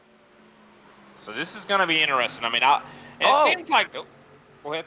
The MPM machine nearly running over Rainwater there. Garrett and Lachinsky now fully in. Diebold still clutching, about to roll in himself. Lachinsky's off and away. And so the last of the leaders expect to peel in this time, if not next time, by McConey also jumping in to join Sue. Yeah, and it looks like TJ Lee as well is filing his way down pit road. So I think that might give Tommy Allen Jr. the lead here. He's also coming down, though, so this is the end of the window. So Junior jumps on in. The Greg File Motorsports machine, a musician and bulkheader rolling on in. And it's worth mentioning Tommy Allen Jr.'s skill set, very critical. After all, the first 2 seasons in Thunderclap history, guess who was top 3 in the least incident points? Tommy Allen Jr. That's useful, especially tonight. But I'm noticing, I'm loving what I'm seeing from Boundy. Boundy short-pitted, even though this is not going to be really good for his fuel, he short-pitted Jurassic and jumped in front of him, and that's going to be big. And you can see he's trying to break the draft. He does not want to give Jurassic any hint of the draft. Now, when I was talking about it earlier about if you kind of shoot down to the bottom to try to break that draft, does that work? I think it does at this point. I think that Boundy, because he's about 8/10 or 9/10 away, if he breaks it now, then it does make it harder for Jurassic to actually catch him. Now, if Jurassic was more like 2/10 or a 10th behind him, I don't think that actually helps. Right now it's about a full second. Matt Cherry has cycled a third, by the way. Foley and Diebold to cycle the top 5. Diebold and McConey in the best fuel positions, however. Under 40 laps to go. And I think that's what's going to win this race too, Justin. Go ahead. even then that's the case, it's still 14 seconds. That's a lot of time that you'd have to consider. Oh, yeah, you're right. I mean, but think about this. I mean, 14 seconds versus 40 seconds that you got to spend going down pit lane. So, I mean, that's the one where I'm looking at it. You know, if you're able to cut out a fuel stop, if Foley or if McConey can do that, that's pretty big. I mean, if he can do that, that could win him this race. And I think it's going to be about fuel on who wins this race. Bounty has broken the draft. Here's a look at Cherry. It's been, or now it's developing into a very lonely world for Cherry. 54 fours. He's slower than the leaders by half a second, but he is quicker than majority of the drivers behind him outside of McConey. Whoa. Seeing a lot of battle in there. I saw almost we had an accident almost happen there as Foley and I think Debo were trying to get around Lashinsky there. That was corner, actually, that they nearly slammed into. Lots of apologies over the radio. We stay green. So there was near contact, apparently, with the 16 car. Yeah, their cars look very similar. My mistake there. Yeah, Debo now trying to see if he can do something with Foley here. Of course, I think he's going to get by him pretty easily. I mean, last time by, Debo was about a second, about 8/10 faster than Foley. And still, yeah, trending in that way. It looks like he was about a half a second, 4/10 faster that last time by. Debo, and I think if I was in Debo's shoes, I would stay behind Foley if I could, if he was able, just to try to save fuel.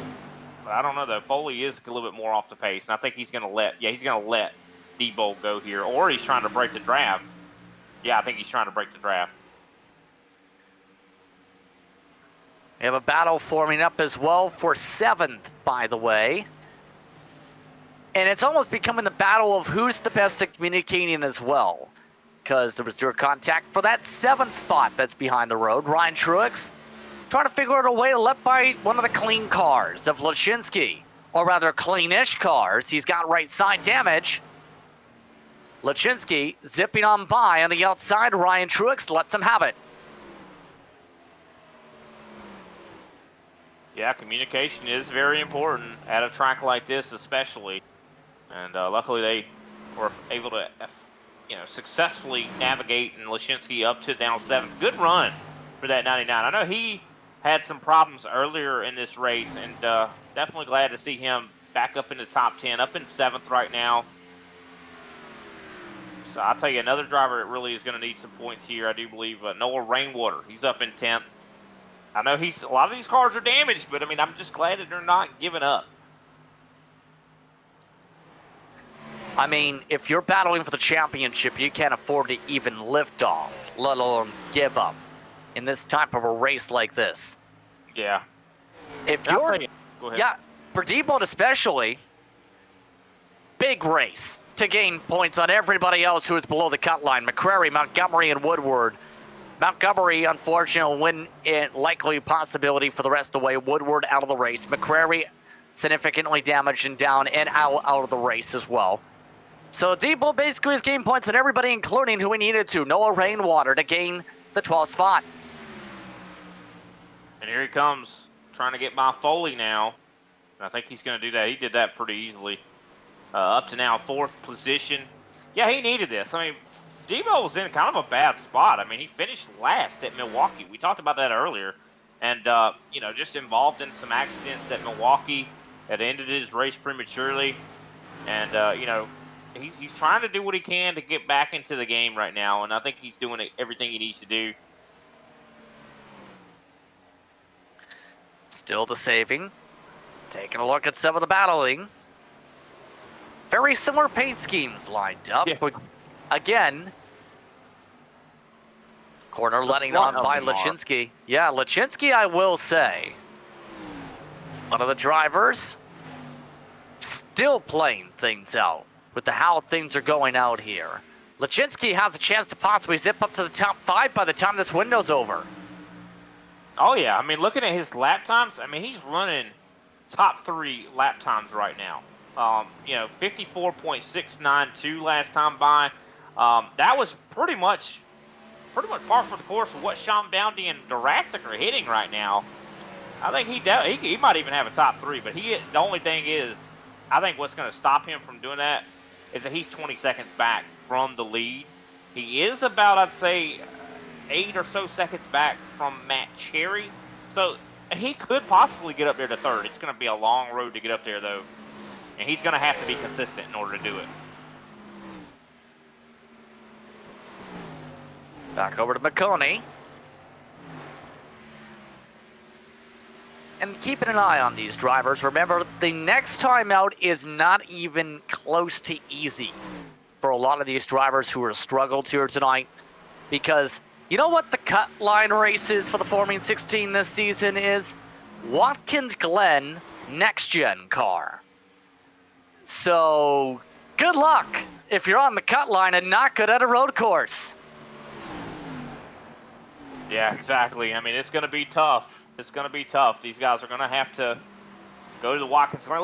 Luckily, Watkins Glen, though, is, I'd say, one that even the most dedicated oval racer is familiar with, but it still is going to be a tough one. That's for sure.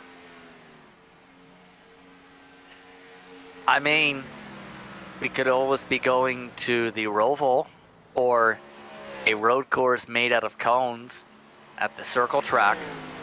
I am still pitching for an endurance race at the circle track, as crazy as that sounds. I'll tell you what I'm looking forward to, Justin, is after we do the Cloudy 12 and we start that round, Dover, Darlington, Atlanta 2022, that's the super speedway version. Those are going to be some awesome races right there. I have no doubts. I mean, especially Darlington, my home track, that's going to be a tough one. I mean, if these guys thought it was going to be difficult, we're going to the track too tough to tame. Your contact there is Clapper pushed up a touch. Jurassic zipping on by on the outside. He does now have damage. And that's going to be a problem for Jordan Jurassic now for his contention for the race win. He picked up some of that damage earlier in this run, shortly after pit stop. So the right side really crumpled. I see that now. I was wondering, yeah, it looks like a little bit of front as well, right above that Goodyear. Yeah, really crumpled. Very much. Looks like he took a pretty good scrape along the wall there. And we've seen that has a very negative impact on the race car. But still he's looking okay speed-wise, but last time by, Matt Cherry was faster than him. Also, Diebold was faster. Diebold was actually really fast that last time by. This is stacking up to be interesting here. Yeah, well, put this in perspective. Now with more drivers making mistakes as this race has gone to its longest green flag run of the race, there are 3 cars without any sort of damage so far. 3. Yeah, I think eventually we're going to have no cars. Everybody's going to have damage. Do not jinx it. I mean, everybody might as well join the party and have damaged cars. I mean, in the case of Bounty, I'm guessing he's going to be hoping it's during a celebration. Here's the interesting thing with the fuel strat.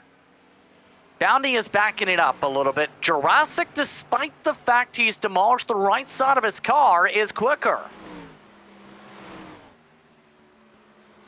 Yeah, but you can tell. I'm looking at Jurassic, and he looks like he is having some handling conditions because he keeps getting really close to that wall. And I think once you hit that wall the first time, it gets exceedingly easier to hit it again. I mean, one thing about it, you hit that right side, it's going to make you tighter on your exits, the more you hit it. So I think it's bound to happen that Jurassic's going to hit it again. With that, let's take the side-by-side and hit that as well. We're underway of a long green flag run, under 30 to go from Indy. Racing isn't easy, but experiencing it is. iRacing puts you in the driver's seat with the industry's leading sim racing game. Drive on laser scan replicas of the greatest racing circuits from around the world. Go head-to-head against other drivers chosen by skill-based matchmaking to ensure competitive racing at every level. Compete across all your favorite series. In officially licensed cars, engineered to deliver the most accurate driving experience possible.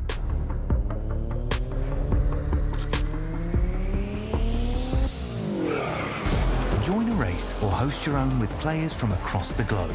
Race against the computer or in a league with friends. Feel the thrill behind the wheel. Visit iRacing.com.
Welcome back to the Brickyard and what has been an attrition-filled one.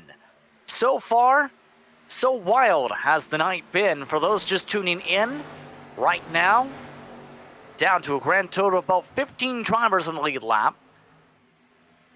Drivers approaching their final scheduled pit stops. Bounty, Jurassic, Cherry, Diebold, and Foley, your leaders. Here for tonight's action of Thunderclump iRacing Series action brought to you in part by TLC Incorporated.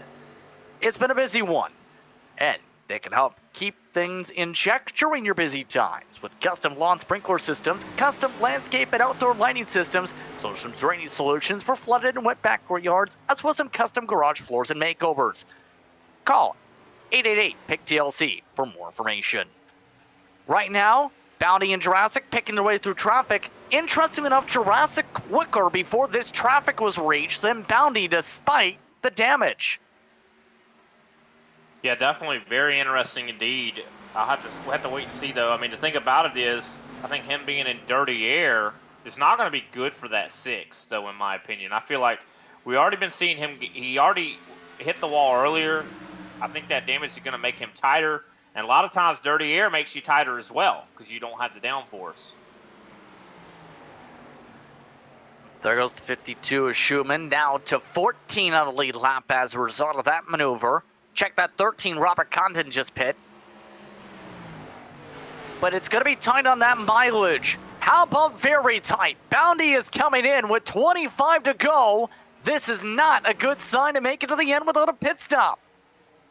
Yeah, I think he knows that he can't make it on just one stop from here. So I think that's why he's just like, I'm gonna go ahead and come down, and then he'll probably split the rest of the run, or the rest of the race into another stop as well, just to maybe maximize tires possibly, or maybe even see a 2-tire stop. I kind of doubt it, but also it looks like Formosa as well coming in on pit road here.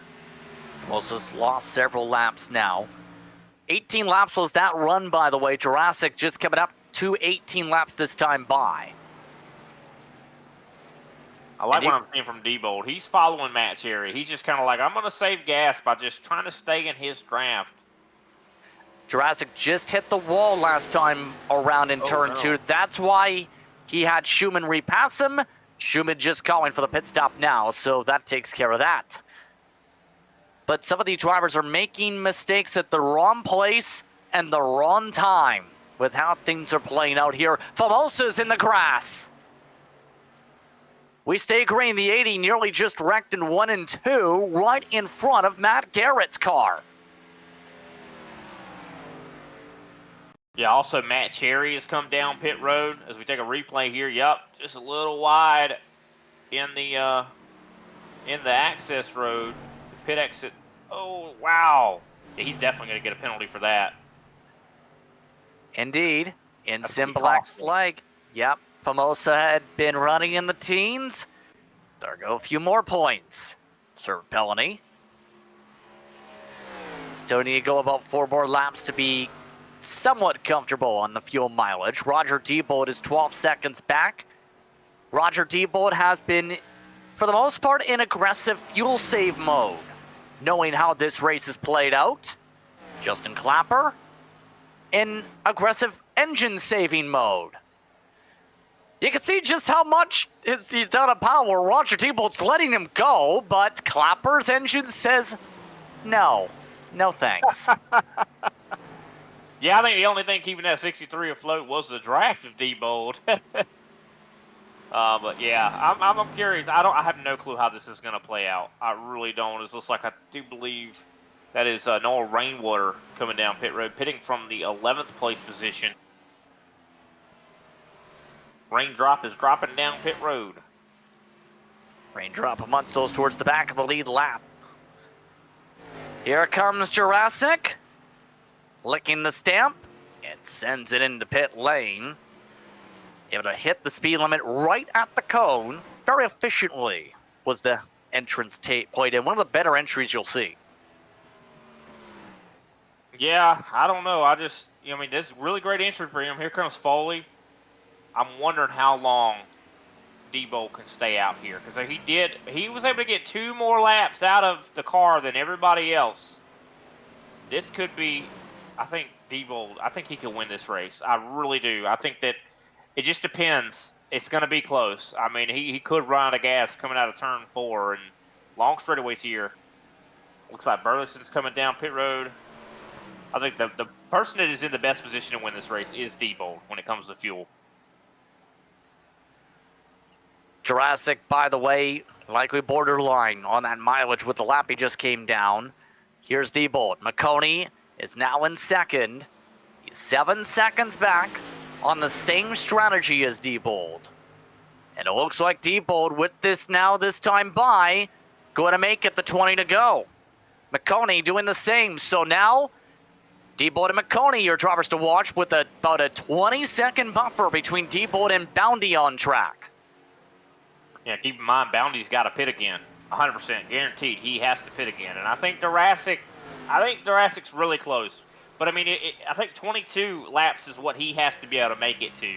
And I don't think he's going to be able to do that. There's not a lot of wiggle room. I mean, 1 extra lap at a track like Indianapolis, that's 2.5 miles extra that you have to make it. That's a lot. That means it's one thing to go to a track like we saw Milwaukee last week, 1 extra mile that you have to make it. That's nothing. 2.5 though, that's a lot. Looks like Diebold's slowing a little bit here on the exit of 4. I think he's going to be coming to pit road now. And this is right on the money for Roger Diebold. Scheduled final stop. And here's an important thing to mention. When it comes to how things play out here, most teams will also, with these stops, be out of tire sets. So if we get another caution, remember Wheel spin city.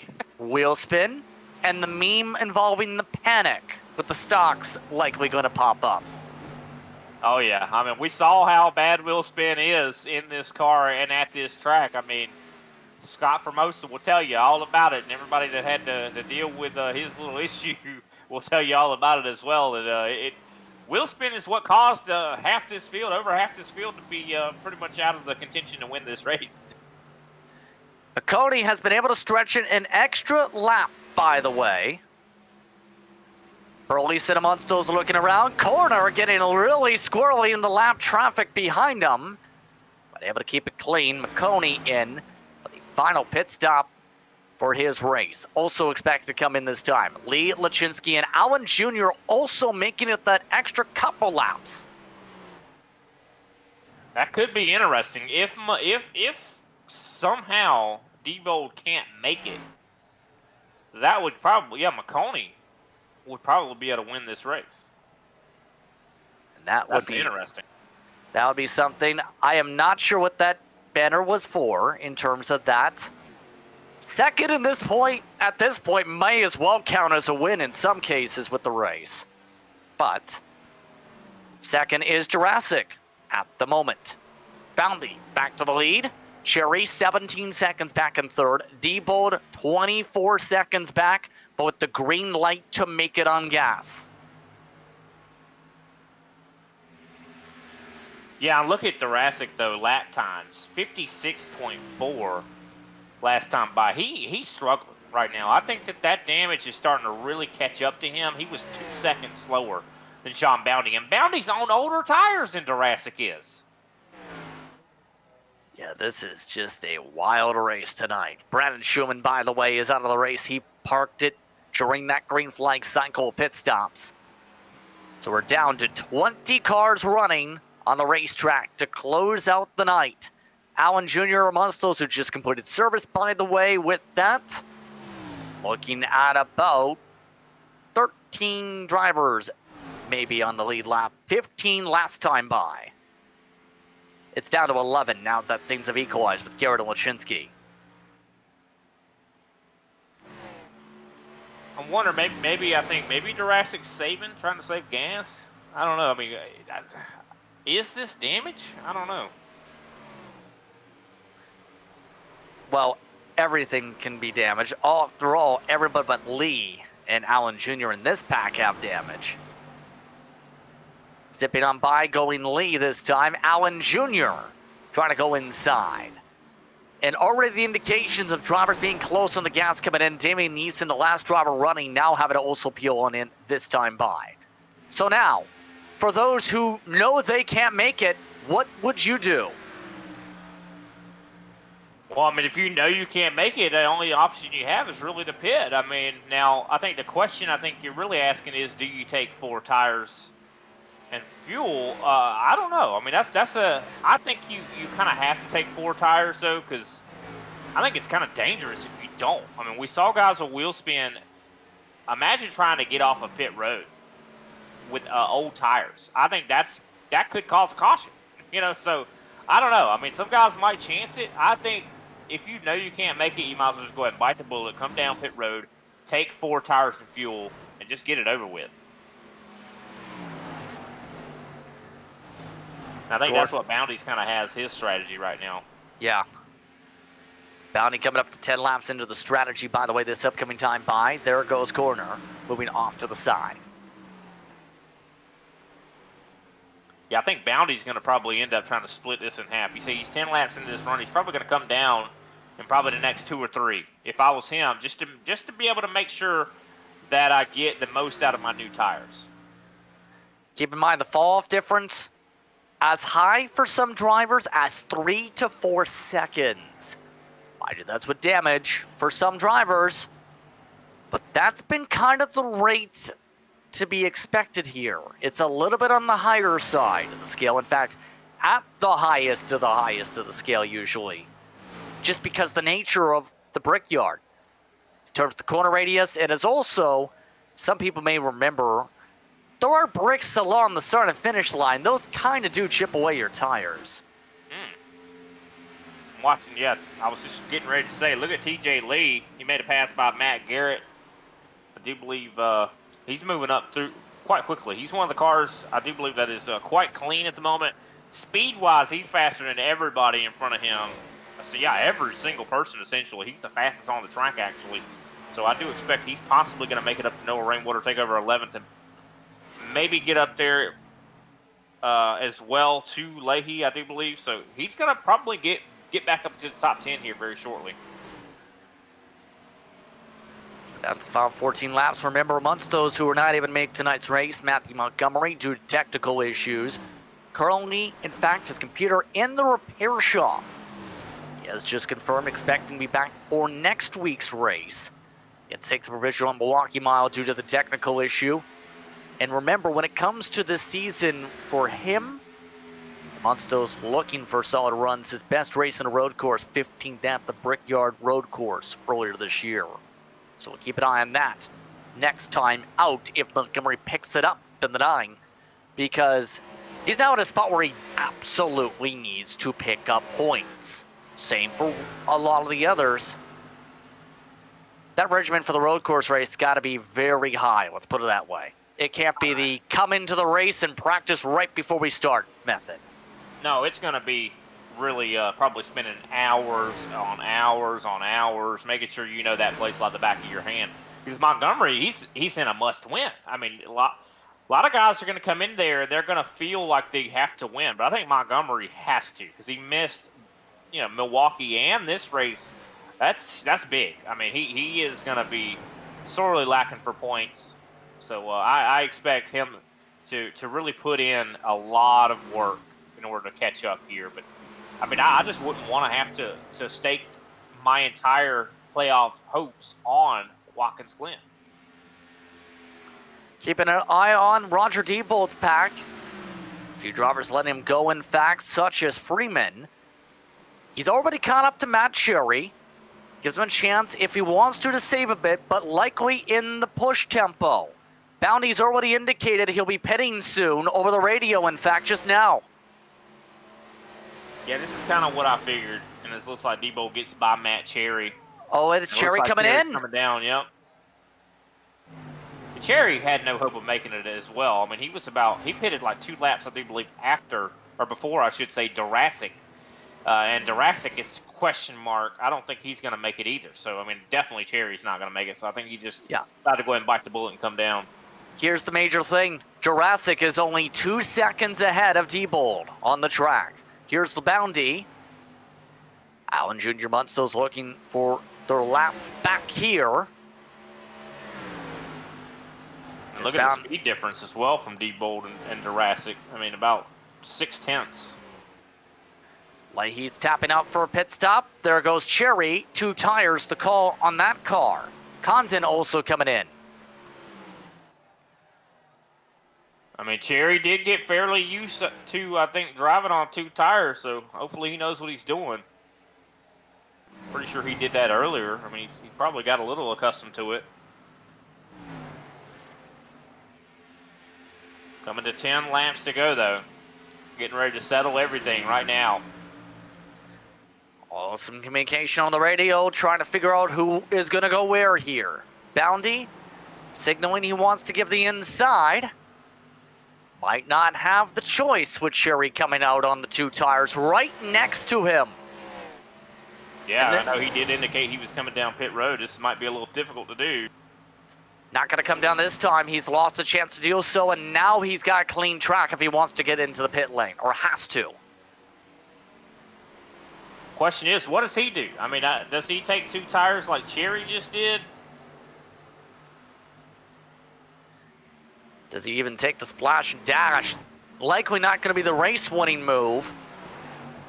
But you're not going to be able to know until how things play out incident-wise. Diebold, though, has a chance to pass Jurassic on track right now. Right now, he's almost a second back. And he's almost, I'd say, 0.7 or so faster than Jurassic as well. Of course, we talked about it before. McConey on a very similar strategy to Diebold. He is over 10 seconds back now from Diebold. This could be, I hate to say it early, but I think this could be Diebold's 2nd win of the season right here. It could come at a big time for one of the rear world crew members in the NASCAR world. Under 10 to go, coming up now, 8 to go at the stripe. Bounty has not peeled down yet. Jurassic still holding on to 2nd, 0.8 the gap. Diebold on fresher tires by 2 laps and is in push mode.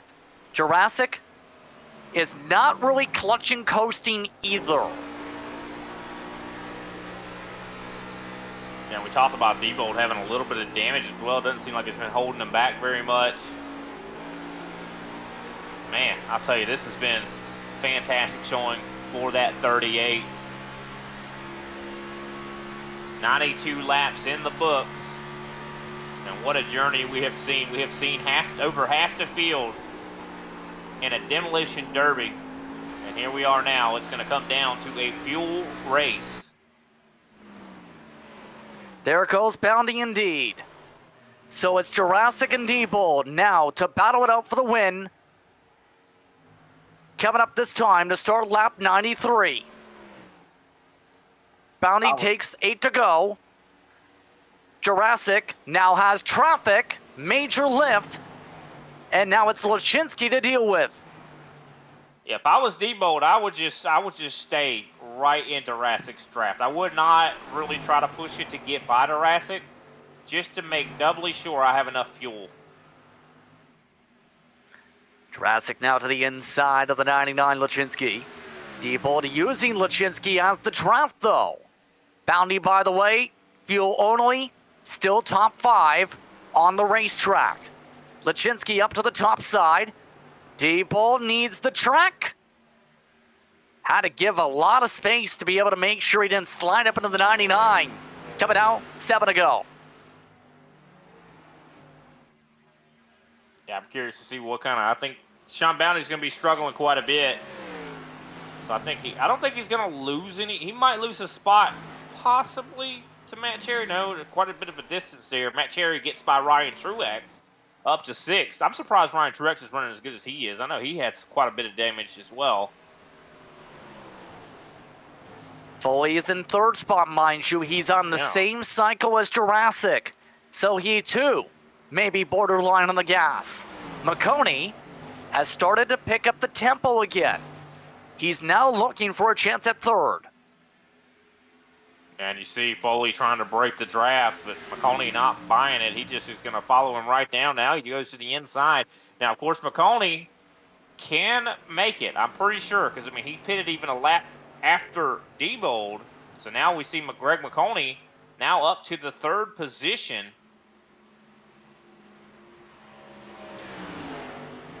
So McConey saying himself he has to go. D-Bold going inside for the race lead. Jurassic holding on in 1 and 2 right this second. Foley dropping back and quick. Jurassic knew he lost the lead with D-Bold trying to dive in. Yeah, I mean, last time by, D-Bold was about a half a second quicker.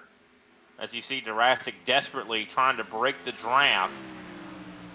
I just don't think Jurassic has enough gas. This is going to be close. I mean, if he's been saving this entire time, it might be some sort of a possibility, but I think that he's not going to be able to hold off D-Bold. D-Bold is pushing him he's pushing him more to burn more fuel. Right now the gap 0.3 of a second. 5 laps to go. This time by Jurassic looking to break the toe. D-Bold last time by trying to send it up here. Not close enough for the send this time. You also got Scott Formosa coming off of pit road. A little bit better of a pit exit than last time, I do believe. Great chance for D-Bold, though. Now within the chance for the slingshot. More defensive lines from Jurassic. D-Bold on the outside.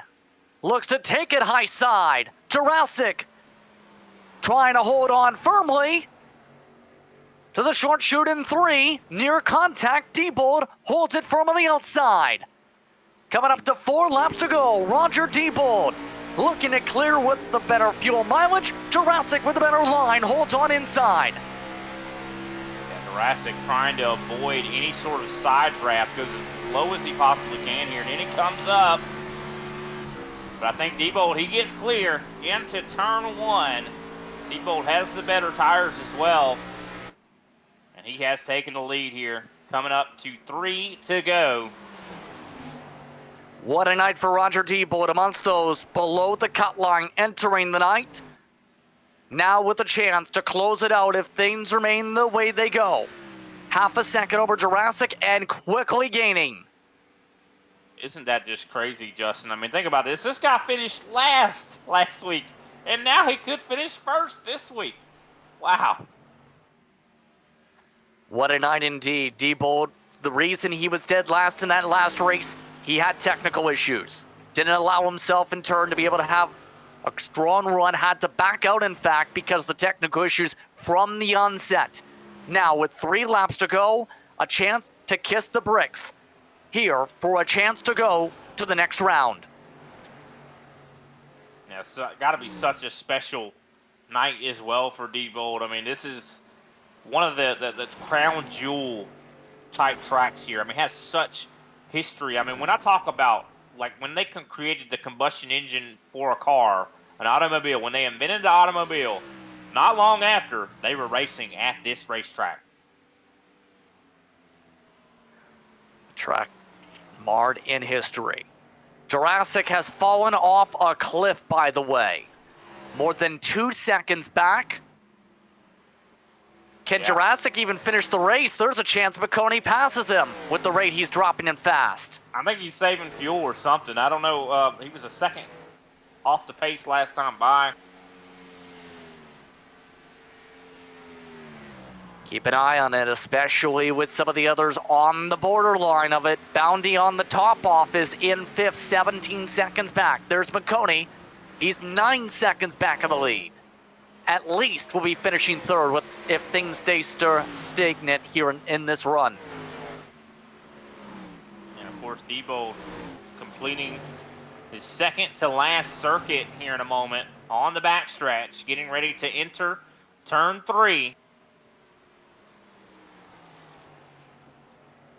Can he make it one more time around as we go on to the front stretch here in just a second for the RL Productions white flag? Want to go presented by RL Productions indeed for Roger Diebold, this time by in a race that's seen just about everything possible. The big one, the massive, massive one, the strategy, the intrigue, the tempers. But Diebold now looking to close out 2 more clean miles, 3 more corners, make it 2 more after the straight. I mean, this race has been almost a full season compacted into one race of drama. And I've enjoyed it very much. I'll tell you what, hopefully all of our audience there at home has as well. Make sure you give us a like and subscribe here to Grid Vision if you did enjoy the show. Coming to the final set of corners, Roger Diebold plays the strategy to perfection. Through turn 4, for the second time this season, it's Roger Diebold who wins in thunderclap action, and this time it locks him into the next round of the playoffs. He wins at the Brickyard. Awesome. Just fantastic performance from Roger Diebold. Jordan Jurassic, he's out of gas at the line and just holds on to second by a couple tenths of a second. McConey, Foley, Bounty, your top 5.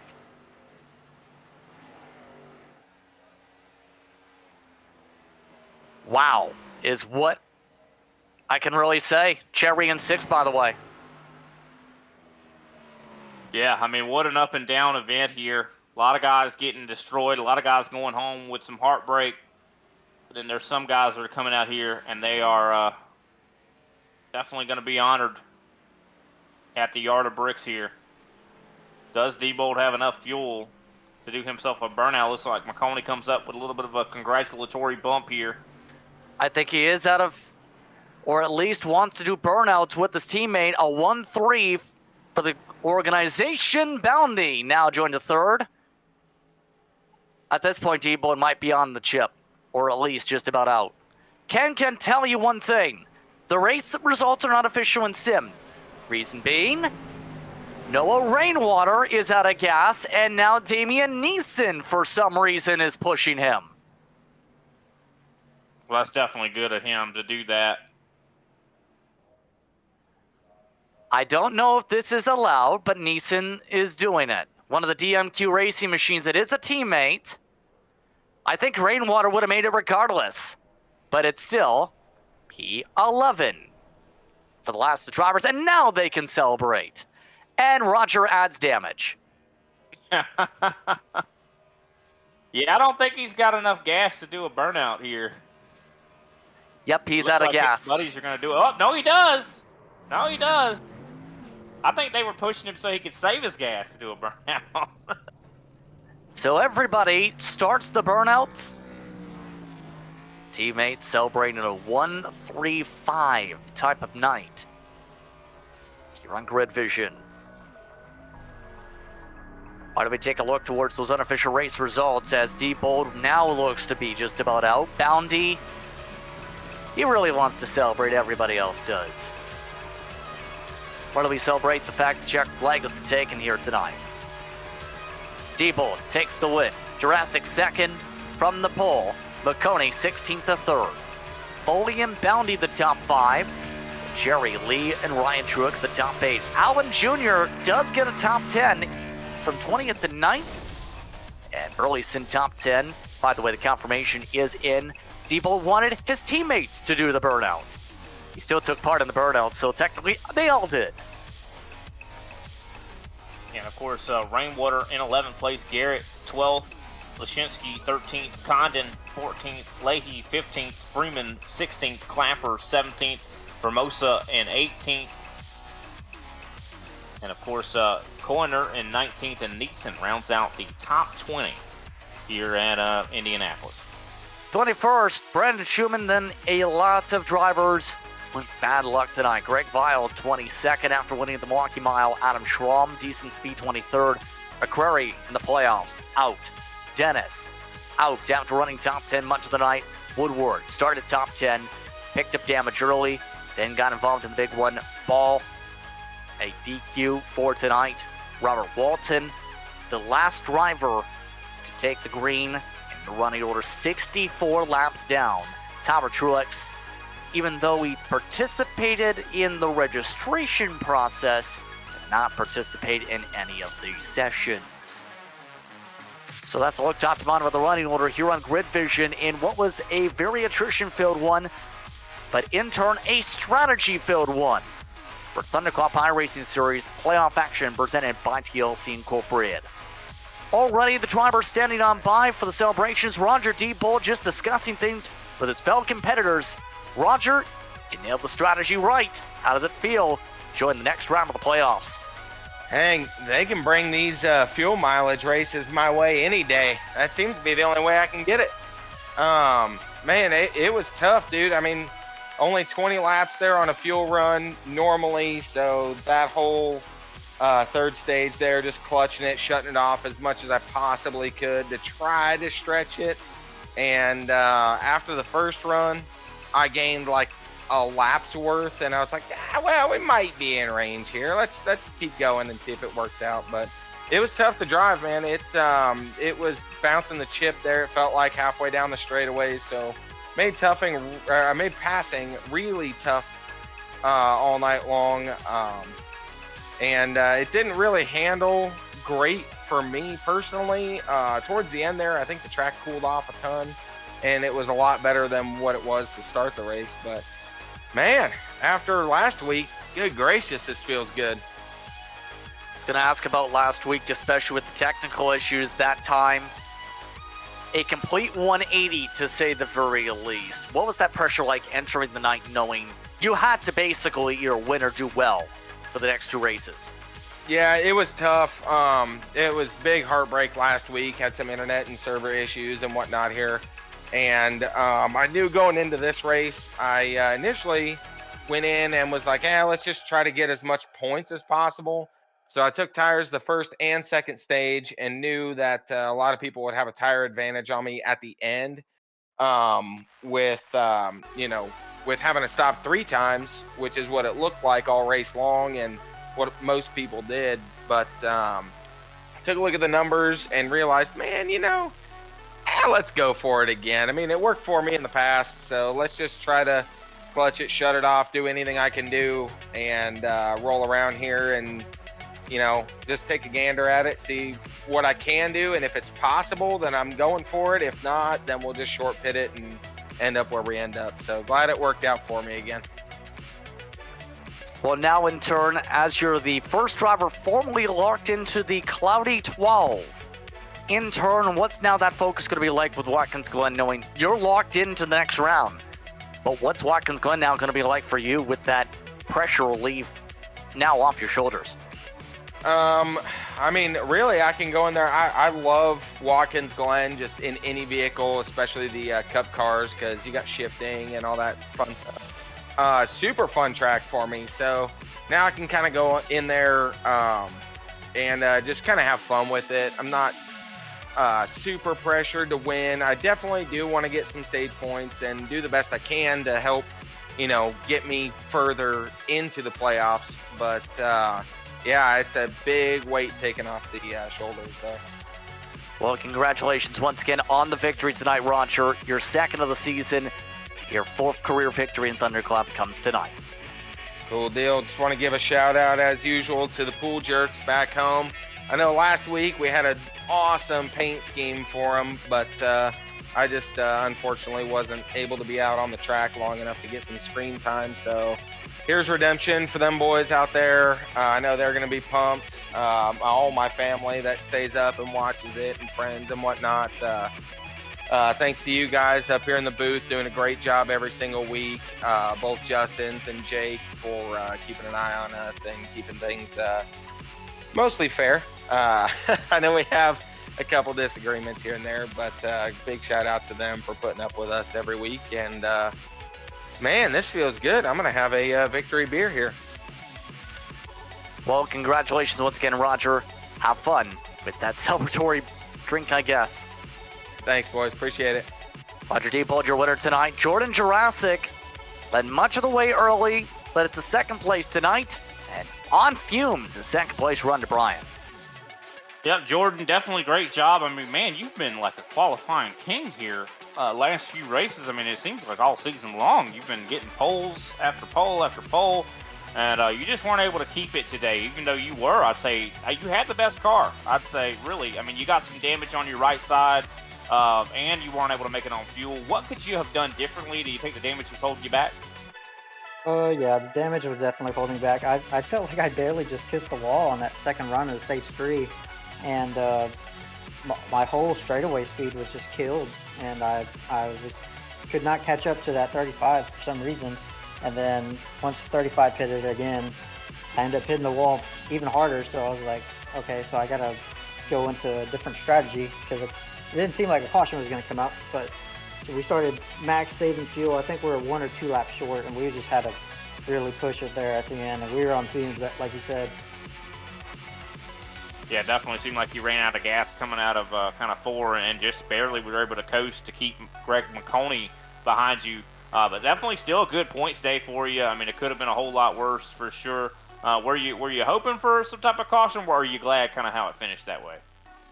I just wish the laps were a little bit different, to where it didn't have to save fuel that last stage, so where it could just been based on speed. But anyway, it wouldn't have mattered anyway, because I had 30 seconds of damage going in after that little tap of the wall in stage 3.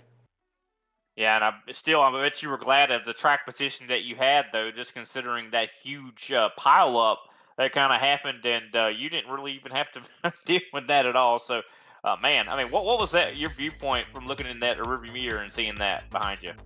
And when I saw all that happening behind me, I was like, oh man, because I didn't get the best of restarts and my shifting points. I shifted a little bit early going into third gear, and that's when the 35 started taking off, and that's when the caution came right out. I just needed to get to turn 2, because I felt like if we got to turn 2, I would have had the lead if I had the bottom lane. 100%. Well, still, you're able to finish in front of Bounty, even though he did take the lead at that moment. But we're going to Watkins Glen next week. Going to be the end of the, I do believe, forming 16 here, and we're going to be going into the Cloudy 12. How do you feel about Watkins? Oh yeah, I like road course racing in general, and especially Watkins Glen. That track definitely suits me. So I don't know if I'll get pole there again. I know we got 3 in a row and like 4 of the last 5, but I doubt we go get another one there. There's a lot of good road course drivers on this league. Well, we definitely wish you the best of luck. Hopefully you can keep that streak going with the poles, man. I'm telling you, every time I look, I'm like, Jurassic's on the pole again? But great job to you, buddy. Who can we give a shout out to after your second place finish? I'd like to give a shout out to all the fans in the stands. It was a packed house, as almost every race is, and I'd like to give a shout out to my JCR teammates. They ran a pretty good race today. All right. Well, thanks for your time, Jordan, and we'll see you next week. Yes, sir. See you next week. All righty, that was Jordan Jurassic, our second place finisher. On to Justin, who's standing by, I do believe, with Greg McConey.